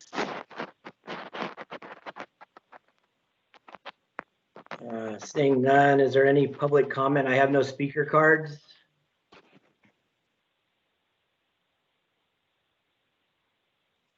Hearing none, seeing none. Great, thank you, Daniel. We'll move on to item number 27. Actually, Whoops. John, Yes. there is John Shelton just raised his hand. Okay, Mr. Shelton. Just real quick, first I want to thank the Wildlife Conservation Board for considering this. And as John Donnelly said, my board, including John, has approved this at the San Joaquin River Conservancy. This piece of property is very, very useful for our long-term plan. It's contiguous with some of our best property, the Ball Ranch and Ledger Island. And it's going to be some work to be able to get this some of this area restored. But just the idea of keeping it out of future development is also a good thing. And the other thing I did want to mention real quickly, this San Joaquin River Parkway and Conservation Trust, as Daniel has mentioned, has been a very important partner for us on our process going through to preserve and open up recreational uses on this. And just as an aside on this, on the Ball Ranch and Ledger Island project, we are currently working with a local developer to open up the area with his development of several hundred acres to be able to create a pathway for bicycles and pedestrians that could be part of a 20-mile loop in total that gets people around from Madera County and Fresno County. We have an old bridge that we hope to replace in sometime in the future. So this is an important project, and the Parkway Conservation Trust has been a very good partner. Thank you. Great, thank you, John. Right, any other comments?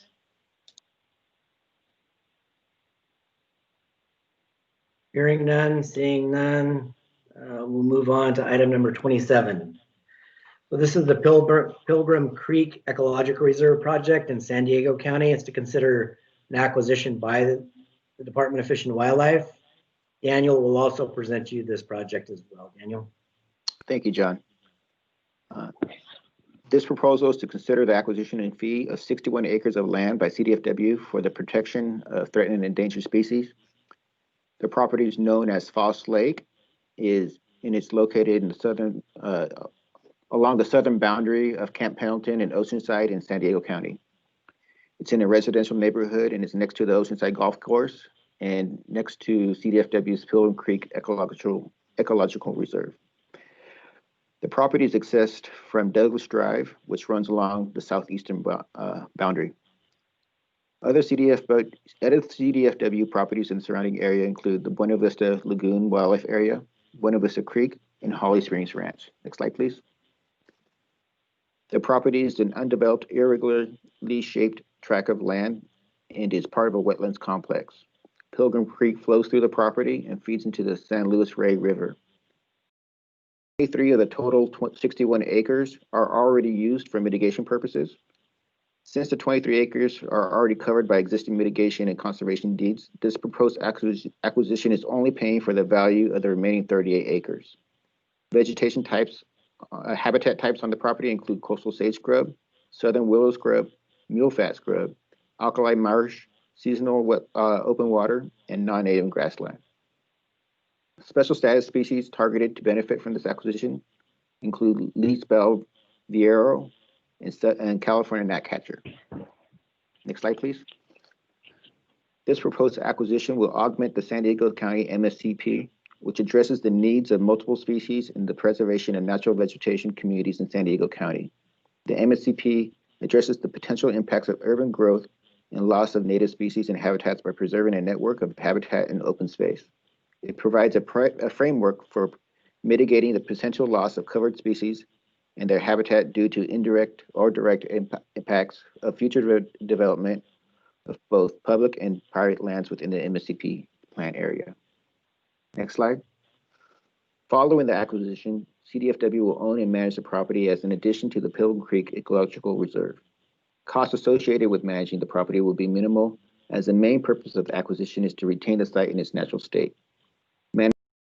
Maintaining, enhancing, and restoring the habitats and wildlife corridors on or in the vicinity of the property and preventing the introduction and spread of invasive non-native plants. Acquisition of the property will help preserve key regional wildlife linkages between the existing preserved core resources areas and will add to the MSCP's ability to address the effects of climate change. It will enhance species opportunities to utilize sustainable habitat and expand their ranges as environmental conditions change. Staff recommends approval of the project as proposed. Great, thank you, Daniel. Any comments or questions from board members? While we're waiting, we did receive one letter of support from Mr. Dan Silver, Executive Director of the Endangered Habitats League for this project. I see no hands raised. Any members of the public wishing to speak? I have no speaker cards, but is there any member of the public wishing to make a comment?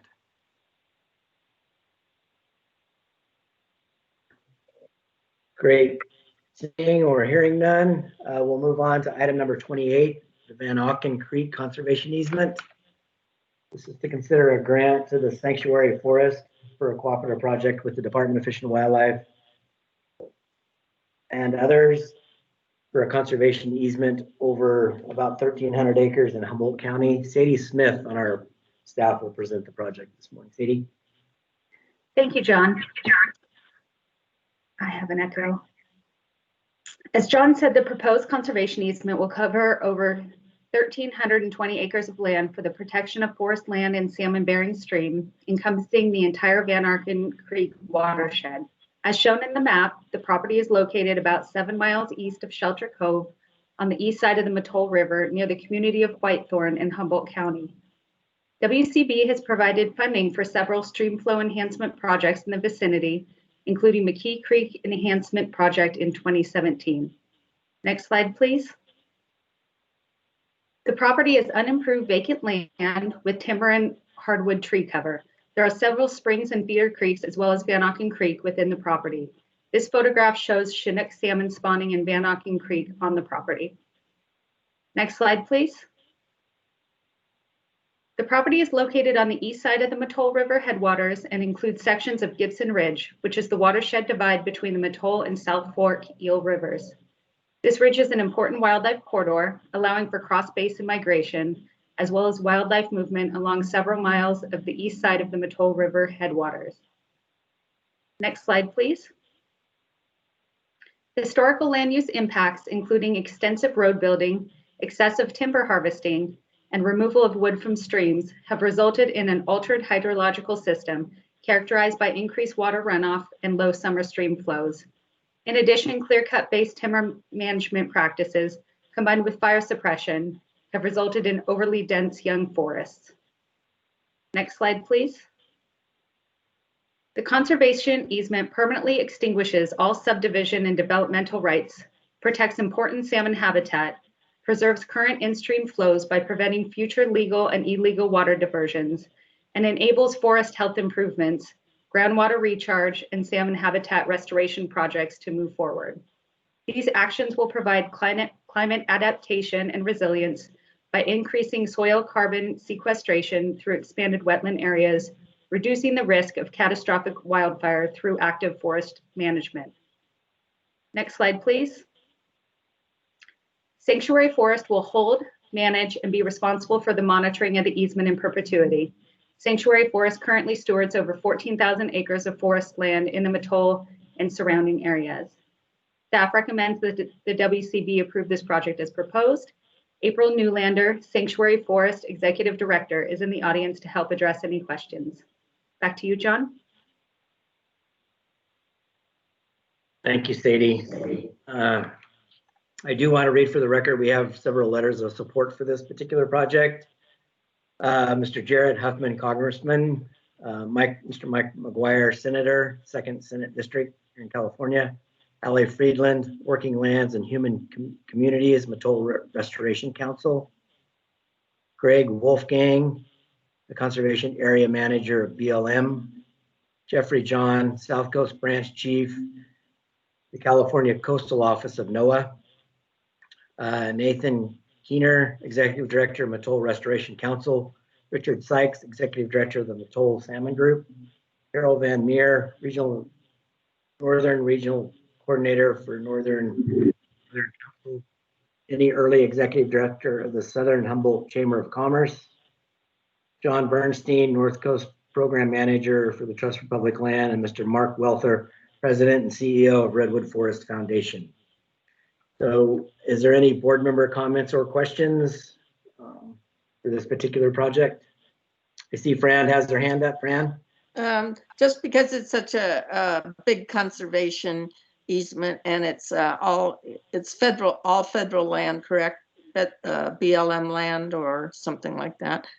So making sure those protections are in place over time. And could you please explain to me, what does it mean on owners still are able to harvest trees? How does that? Yeah, let me just mention it's not owned by the Forest Service. It's not BLM. It's not federally owned. It's privately owned.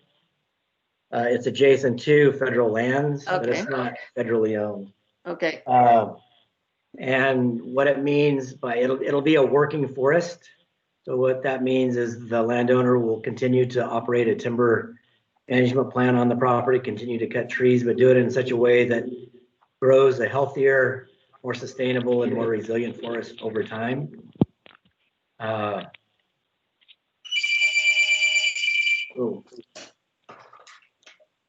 You know, if the grantee wants to add anything else, or if you have any additional questions, we can answer. No, and who monitors that, John? That would be my only follow-up question on. Yeah, it'll be the land trust's responsibility to monitor that and make sure that any management actions on the ground are consistent with the conservation easement. And then our grant agreement requires that the grantee report to us annually, and then we'll be monitoring that as well over time. And so they're responsible. The grantee is responsible to report annually any changes on the ground, the work that's being done on the ground, and we monitor that over time. And this stays with the property regardless of the property owner in the future. It does. Yeah. All right. Thank you. Yep. Any other comments, questions from board members? I have no speaker cards for this particular project. Is there anybody online or on the phone? John, there is Chris Larson with Lost Coast Forest Lands wanted to speak. Okay, Chris, please go ahead. Hi, good afternoon. Good afternoon, Chair Bonham, board members, Mr. Donnelly, and WCB staff. My name is Chris Larson. I represent the landowner, Lost Coast Forest Lands, and I just wanted to add a little bit of context from our perspective. This is probably the third or fourth easement deal that we've done with local land trusts in the region, all with a focus on creating private working forest land that enhances conservation and watershed values. And that's been a partnership with Sanctuary Forest, CDFW, and WCB and other funders. I'd say this acquisition in particular really attracted an unprecedented degree of financial support from the local community, reflective of the matching funds that the land trust is contributing to the project. Part of that is due to all the water and watershed and fisheries benefits. Part of it is that this is a important recreational asset for the community. And this is the first public access oriented acquisition that we have been involved in, and we're excited to see how it works out. Second thing I'd say is that this project represents sort of an ongoing expansion of what's been a real sea change in forest management along the Lost Coast and the Mattole headwaters and South Fork Eel region. 10 years ago, none of the private timberland in the region was under any sort of conservation management and was rapidly being parcelized for other uses. Today, again, with large support from WCB, CDFW, and others, there's now a contiguous mosaic of over 80,000 acres of conservation, private and nonprofit held working timberland, stretching across 6 or 7 owners, all the way from the headwaters of the Mattole down almost all, to the southern end of Lost Coast, where in the Westport area. So large mosaic of protected lands where there's restoration projects taking place, stream flow enhancement projects, and obviously conservation-oriented harvest regimes under the auspices of the easement restrictions. So we're really excited to be part of this and appreciate the WCB in particular for ongoing partnership, and to our land trust partner, Sanctuary Forest, for what we're being able to accomplish here together. Great. Thank you, Chris. We do have one other hand raised, April Newlander. Hi, can you guys hear me? Yep. Great, thank you. Yes, I'm April Newlander, the Executive Director for Sanctuary Forest, and thanks, Chris, for chiming in. I just wanted to, again, thank the Wildlife Conservation Board for considering this project and for all the past support that we've gotten in helping conserve land here in the Mattole River headwaters. And just emphasizing what Chris said, this is the largest public campaign that we've ever conducted in our 30-year history. And we're able to successfully raise over $600,000 from the public. And so it's been very encouraging for us. We have a lot of community buy-in on this project, and we're really excited to continue working with Lost Coast Forest Lands, who have another working forest conservation easement with and a good relationship with them, and are very excited and eager to implement the recreation component, public access component. So yeah, very excited. This watershed is beautiful. It does need some restoration. So the conservation easement,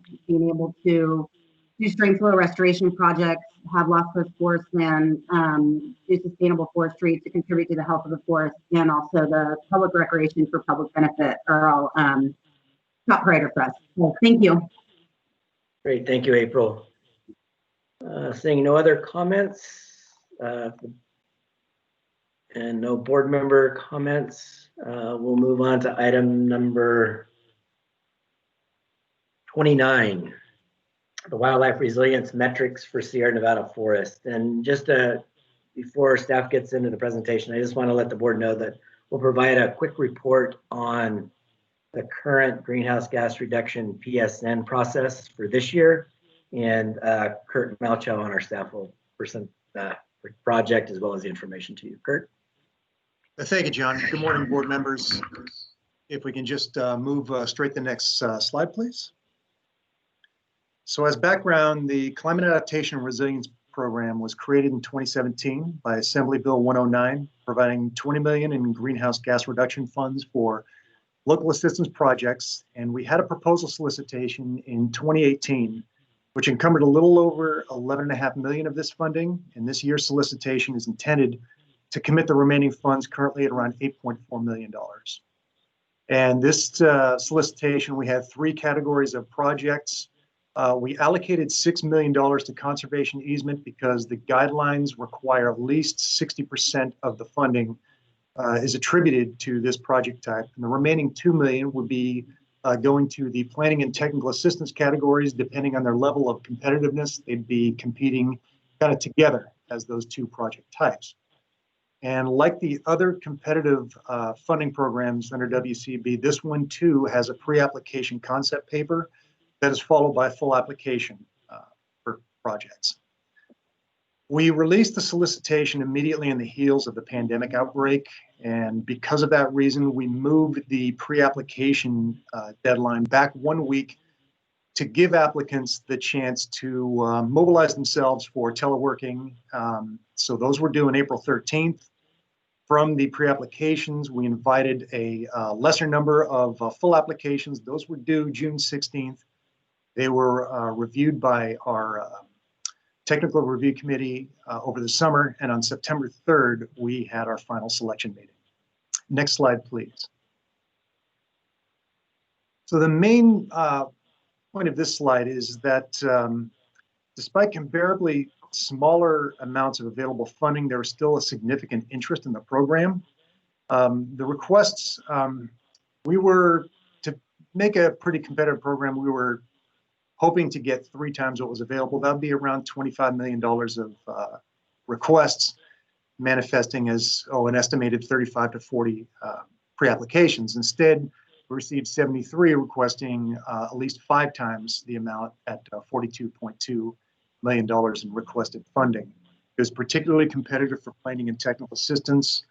Looking at their the sum of their request, that was 6 times what was allocated to that project category. Next slide, please. From the 73 pre-applications, we invited 26 full applications. We received 25 because fortunately one of the applicants received funding from another source. That led us to a little bit less than double the requests in what was available of funding. We wanted to, the intent of this process is if someone is going to go through the effort to complete a full application, they'd have closer to a 1 in 2 chance of getting being selected rather than a 1 in 5 or 6 in this particular case. Next slide, please. So we selected 14 projects totaling a little over $7.6 million in requests. That was put down to 6 conservation easement projects at a little over $5.5 million, 5 technical assistance projects at a little over $1.3 million, leaving $738,581 in 3 planning projects. And the map on the right shows the overall distribution of selected projects. Pretty good distribution north and south, particularly for the conservation easements applications. And so the next agenda item is the first project, which I'll be presenting from this solicitation. So unless the board has any questions on the PSN, I would like to go ahead and move on. So this, this proposal is to consider the allocation for a grant to the California Academy of Sciences for a cooperative project with the U.S. Forest Service to develop metrics for assessing the current and projected future resilience of Sierra Nevada forest communities as they respond to climate change. While the benefits of this project are intended to apply to the greater Sierra Nevada, the study area is primarily focused on the 7-county sub-area of the Sierras covered by the Tahoe Central Sierra Initiative, shown on this map. In this way, the expansive amounts of ecosystem data already collected from this initiative, as well as the previously modeled forest change, fire dynamics, and climate scenarios, can be leveraged for the benefit of this project. Next slide, please. So the policy and guidance documents shown on the left of this slide here are just a few examples that demonstrate California's ambitious goals for statewide wildlife conservation, from the level of species up to ecosystem community level, while recognizing climate impacts as a primary stressor. So conservation at this level requires the ability to measure and interpret ecosystem conditions with enough clarity to inform regulatory responses. And this can be challenging, given the large numbers of species and the need to identify where vulnerabilities are greatest across the full spectrum of species, not just the few where there's presently highest concerns, such as a listing status, or where current studies have happened to have been focused. Currently, there are relatively few efforts to quantitatively measure or compare wildlife resilience at the community level. Next slide. So in response, this project proposes to develop metrics that can be used to assess current and projected future resilience of wildlife communities as they respond to climate change, focusing on Sierra Nevada forests. The means to accomplish this is primarily through ecological food web modeling, which offers a practical method to assess wildlife community resilience and inform management decisions. The graphic on this slide is an example means of depicting ecosystem scale food web interactions. The dense colored areas represent subcommunities of interacting species, and the lines connecting them are predator-prey interactions. The extent of this kind of activity can give us valuable feedback on ecosystem integrity and resilience. And next slide, please. The project consists primarily of 4 tasks. First, construct a dynamic food web model for Sierra forests and use it to develop metrics of wildlife community resilience. Next, applying these model metrics at the regional landscape scale to demonstrate how they can be used to evaluate current conditions and the effects of future wildlife management options. Utilizing broadly available data sources such as the California Natural Diversity Database and BIOS, or Biogeographic Information and Observation System. Third, apply model metrics at the watershed scale to demonstrate how they can be used to evaluate watershed scale effects of forest restoration projects on community resilience. And finally, make this information easily available through a web-based tool. Next slide, please. And this is an example of how the resilience metrics discussed here will be available through a web-based dashboard for end users. Once this tool is made available, natural working land managers in the Sierra Nevada can have easy access to key information to help explore the potential effects of their management practices informed by impacts from climate change. Staff recommends that the Wildlife Conservation Board approve this project as proposed.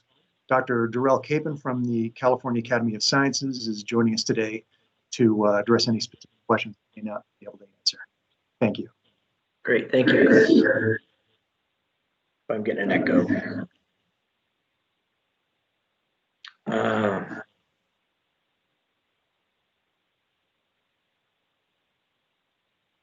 Is there any board member comments at this time? Any questions? We do have a hand raised. Fran? Yeah, I'm really excited about this item and the potential it has for helping us measure so we can manage wildlife movement, crossings, etc., a lot better than we do now, especially with the impacts, growing impacts of climate change and wildfires. And so is there an RFP going out for companies that I don't even know who they would be, but have developed the protocols and metrics for doing work like this? I'm not exactly sure. The California Academy of Sciences, I believe, is developing these protocols. And to go further back in the lineage of that, I'm not sure. If Dr. Capon could raise his hand and address this in a little more detail, if possible. Darrell, are you in on the call? I'm right here. Thanks for your question, Fran. The process that led to this proposal was one where we were working with our partners at the U.S. Forest Service Pacific Southwest Research Station in a cooperative agreement under a broad MOU to look at resilience, forest resilience in general, and wildlife community resilience specifically.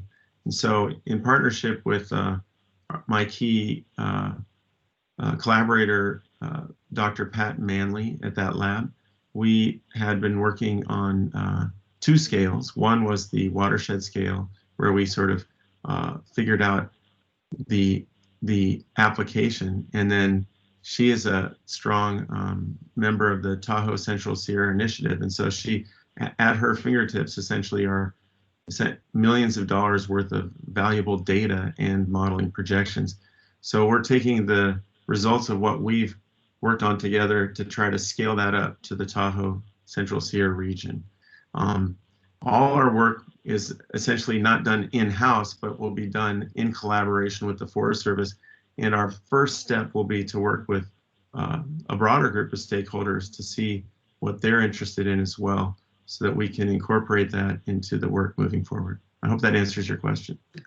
Yeah, thank you for that. That was part of what I was sort of curious about. We have, on the state level, have developed protocols in the last year or two on measuring the carbon embedded in the movement and treatment of water, and that directly relates to watersheds and how we, through climate change concerns and everything else, monitor and measure better and realize the importance of healthy watersheds on our water supply and water quality policies. So I just was wondering how all that was going to fit together, and it's very exciting work, and I think that shows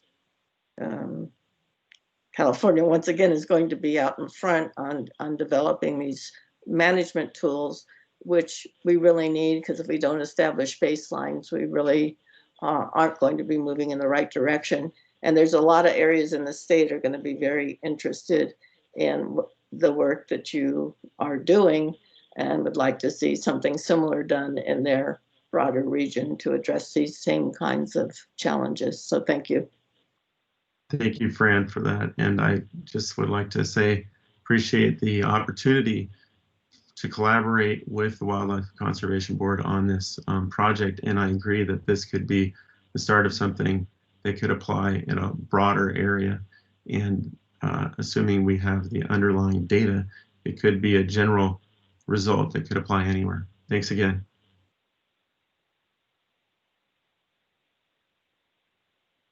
Thank you. Any other board member comments? Questions? Seeing none. We did receive one letter of support from Mr. Patrick Wright, who was the executive director of the California Tahoe Conservancy at the time that we received the letter, but he's now with the forest. He's acting deputy secretary over at Resource Agency on forest issues. So thank you, Patrick. Any other public comments on this particular item?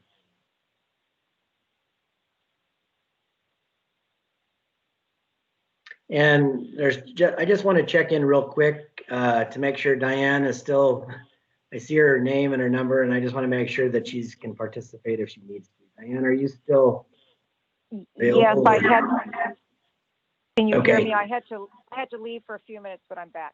Okay, great. Thank you. I just wanted to make sure. Okay. And then also, I needed to report that board member Boakday had to leave.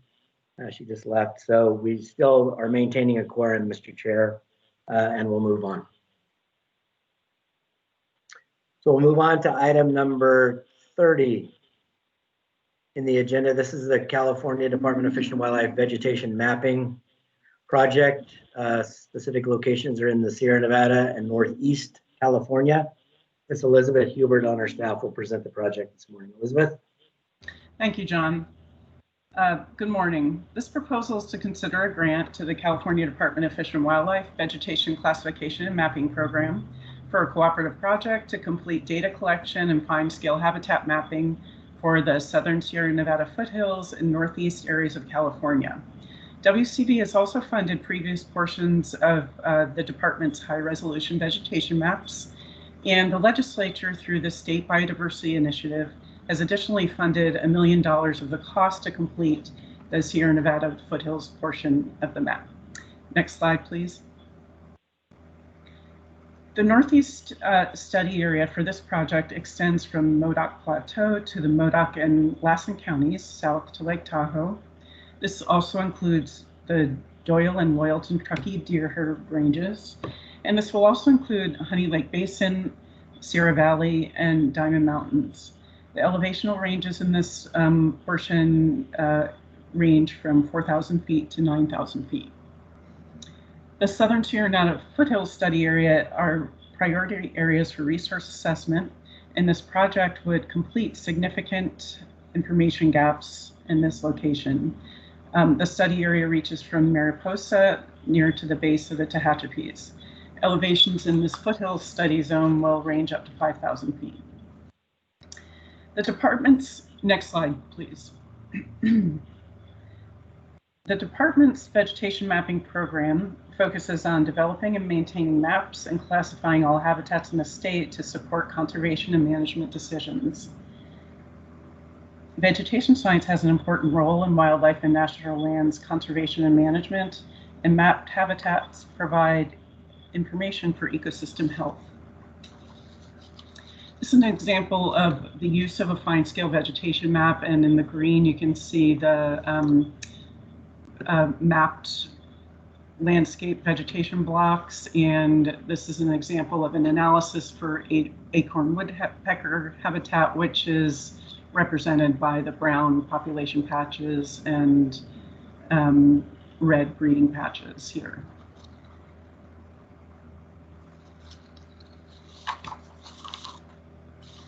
Next slide, please. High-resolution vegetation maps are important for determining high-value acquisitions, restoration targets, and development of land management plans.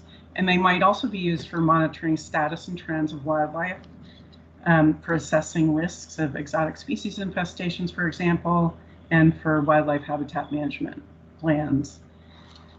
For this project, the Northeast area map will also be used for priority deer herd studies, and the information collected can also be used to develop species distribution models as shown on the previous slide, and which would determine where species are likely to occur, or this can also contribute to recovery plans. Next slide, please.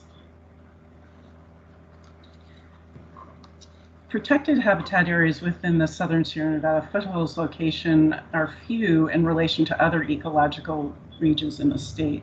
So as you can see here, there are larger protected areas that occur in the Sierra Nevada, for example, national forests and national park lands. However, there's a lack of protected corridors within the foothills themselves. So this shows the need to identify linkages between the Great Valley and Sierra Nevada ecological regions. Maps produced through these programs would also contribute to regional conservation investment strategies and natural community conservation plans. Next slide, please. These illustrate maps of protected areas which already exist within the Northeast study area. And these show investments that WCB, the department, and others have made in the area. This includes several wildlife areas and large conservation easements. The project will also contribute to the department's goal of completing statewide vegetation maps, and the development of these maps are supported by a rigorous accuracy assessment process. Fine-scale digital maps and databases produced for this project will also be made available to the public through the department's website. Next slide, please. Staff recommends that the Wildlife Conservation Board approve this project as proposed. And in the audience today, we have Diana Hickson from the Department of Fish and Wildlife Vegetation Classification and Mapping Program. Thank you. Great, thank you, Elizabeth. Is there any board member questions?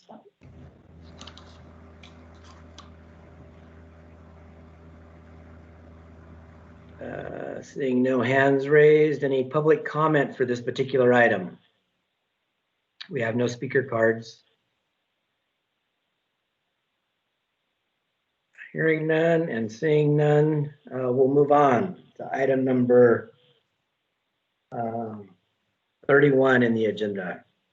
Like the item number 29, we will provide a short presentation on the PSN process this year for our forest program, and then we'll get into the project specifically. So with that, I'll introduce Mr. Judah Grossman on our staff, and he'll give you the presentation and then present to you the project for your consideration. Judah? Great. Thank you, John, and members of the board. As John said, the next agenda item is related to the Forest Conservation Program. And I'd like to begin, before describing that specific project, I'd like to offer you a summary of the 2020 solicitation under that program and its results. The slide you're seeing now shows an excerpt from Proposition 68 language, specifying the intended benefit for upper watershed lands in the Sierra Nevada and Cascade Mountains. WCB has advanced this objective through its forest conservation program by soliciting project proposals in 2019 and 2020. And we anticipate issuing a third and final solicitation in 2021 as well.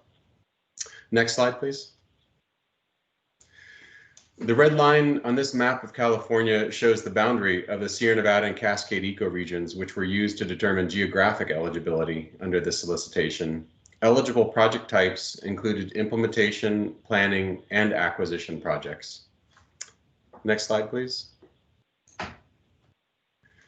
The solicitation process began with pre-applications, which WCB evaluated and later invited selected applicants to submit full proposals.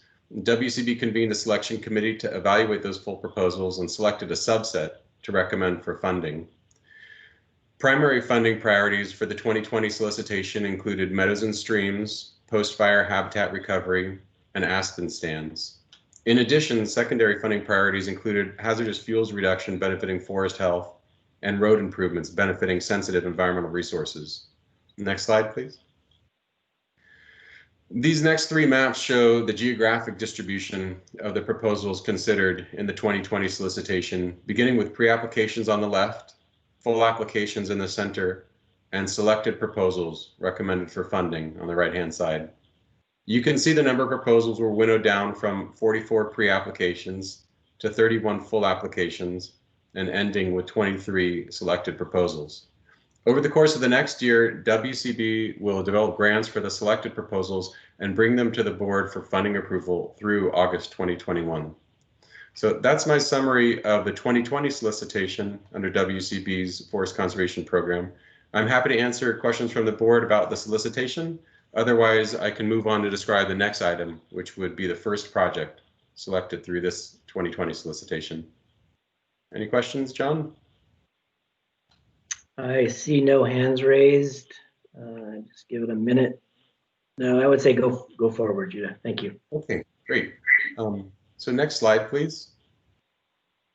So this is item 31, Ansel Adams Wilderness Restoration.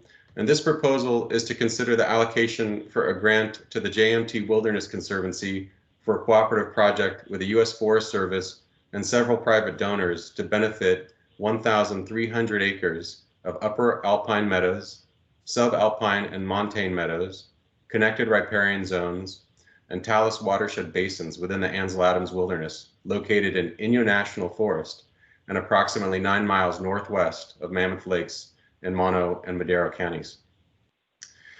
This location map shows the project area in red relative to Mono Lake in the northeast, June Lake to the west, and Mammoth Lakes to the southeast. You can also see the alignment of the John Muir Trail, which passes through the project area along the crest of the Sierra Nevada. Next slide, please.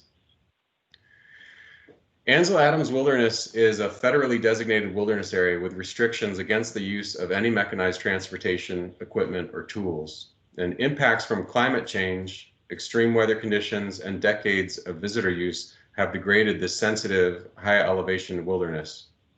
This proposed project would implement work over 4 summer work seasons to restore sensitive habitat and ecological processes. Specific restoration actions would include closing and restoring user-created trails, rerouting mapped trails to avoid sensitive meadows and riparian zones, closing and restoring illegal campsites, reconstructing bridges and installing durable stream crossings over sensitive aquatic terrain, and coordinating education and enforcement to support those restoration activities.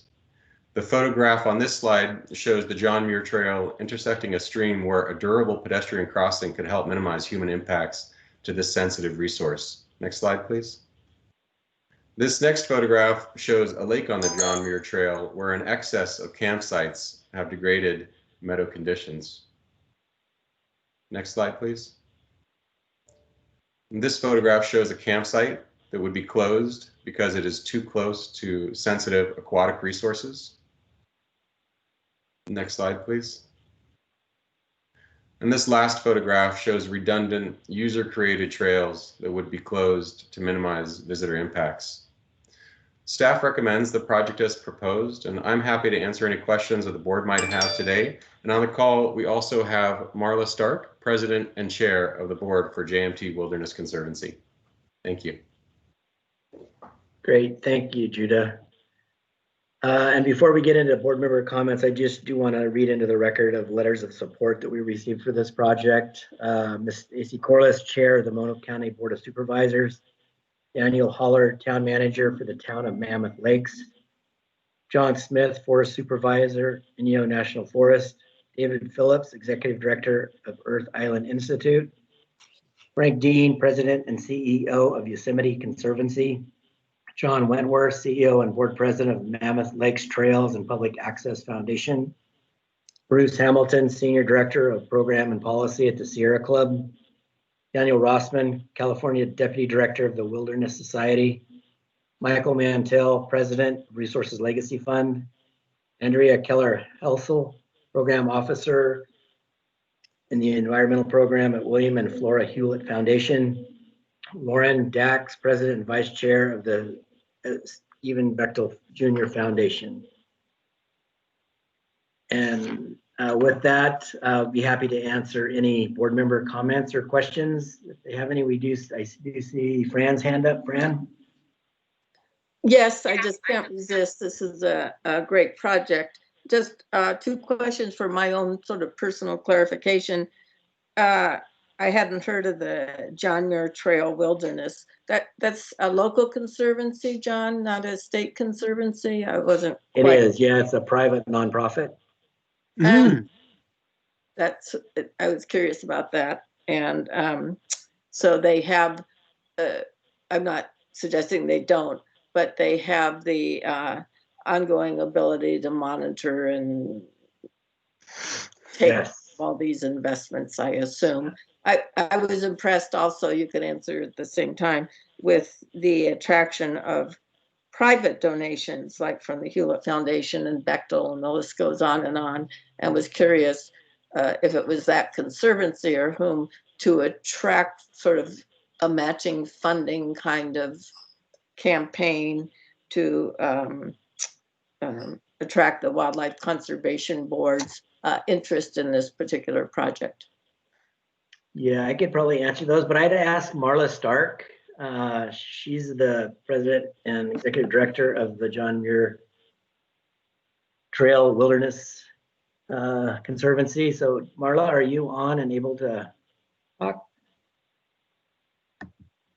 You might be on mute.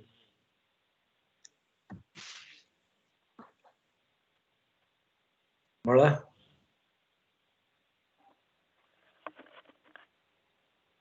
*6. Yeah, press *6, Marla, if you're on the phone.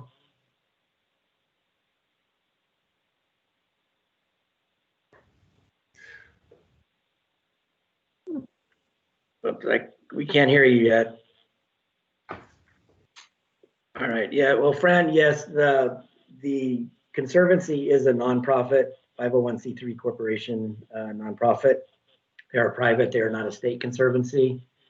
And yes, the Conservancy itself has done an extremely great job in finding donations and generating support for the project to use as matching funds and continue the work that they've started, they've created, and will continue on into the future. And it's all at the hands of the Conservancy to work on the ground to generate the support as well as the contributions from private foundations and others. So it's federal land and a local nonprofit conservancy that will help manage it. Yes. All right. Thank you for that clarification. You're welcome. And Marla, are you able to get on? Oh. All right. Hi there, this is Claire Freeman. Marla Stark is trying to unmute, but unfortunately cannot get the settings to work for her. Okay, did she try *6? Yes, we did. One moment, please.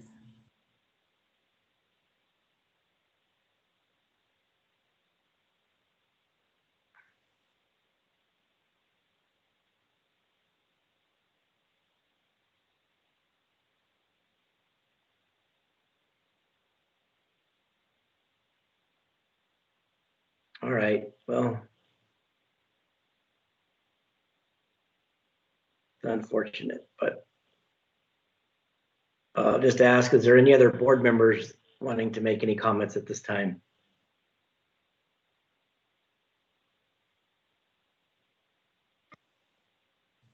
So this is Claire Freeman. I'm speaking from the John Ritter Wilderness Conservancy. We Great. were 2 years ago.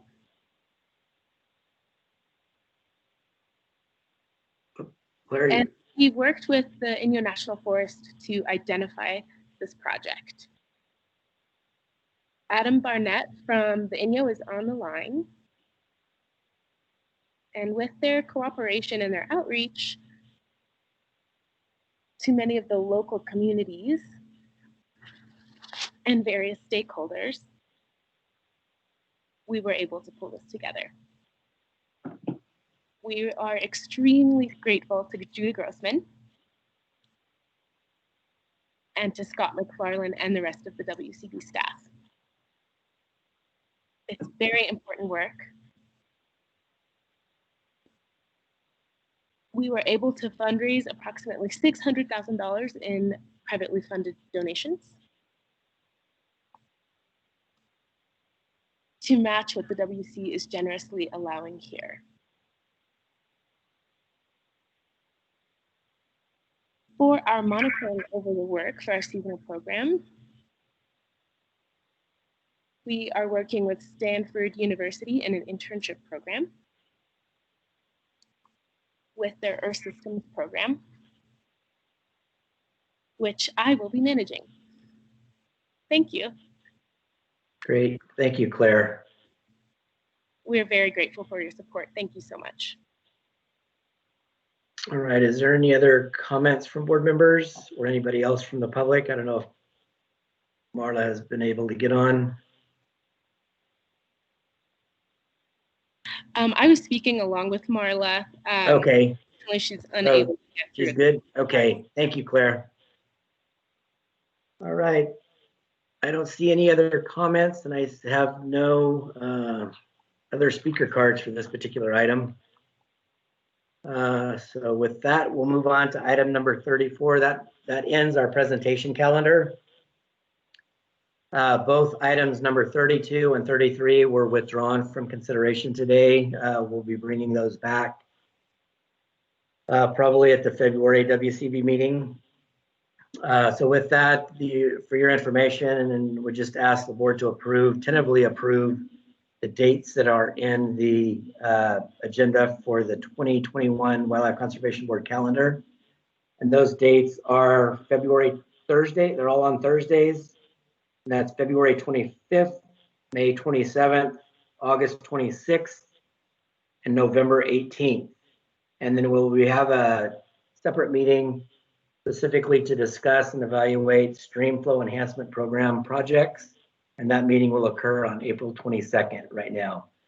Please recognize that all of these dates are tentative. This is to provide the board with kind of a opportunity to schedule these in advance, but the board at any time can schedule other meetings and or change the dates of those that we tentatively approve. So with that, and before I get into the motion, I just would like to ask if board members have any other comments or questions of any of the projects that were presented today.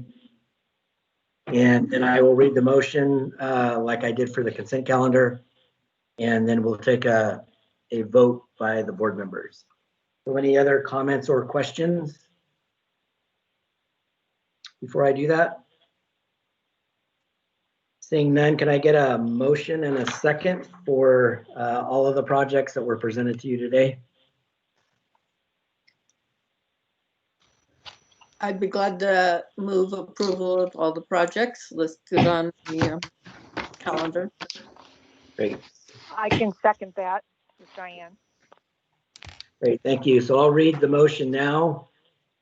And then we'll take a roll call vote. So staff recommends that the Wildlife Conservation Board approve individual projects numbered 25 through 31 and 34, inclusive of the recommended funding sources and amounts as identified in the Wildlife Conservation Board final meeting agenda dated November 18th, 2020.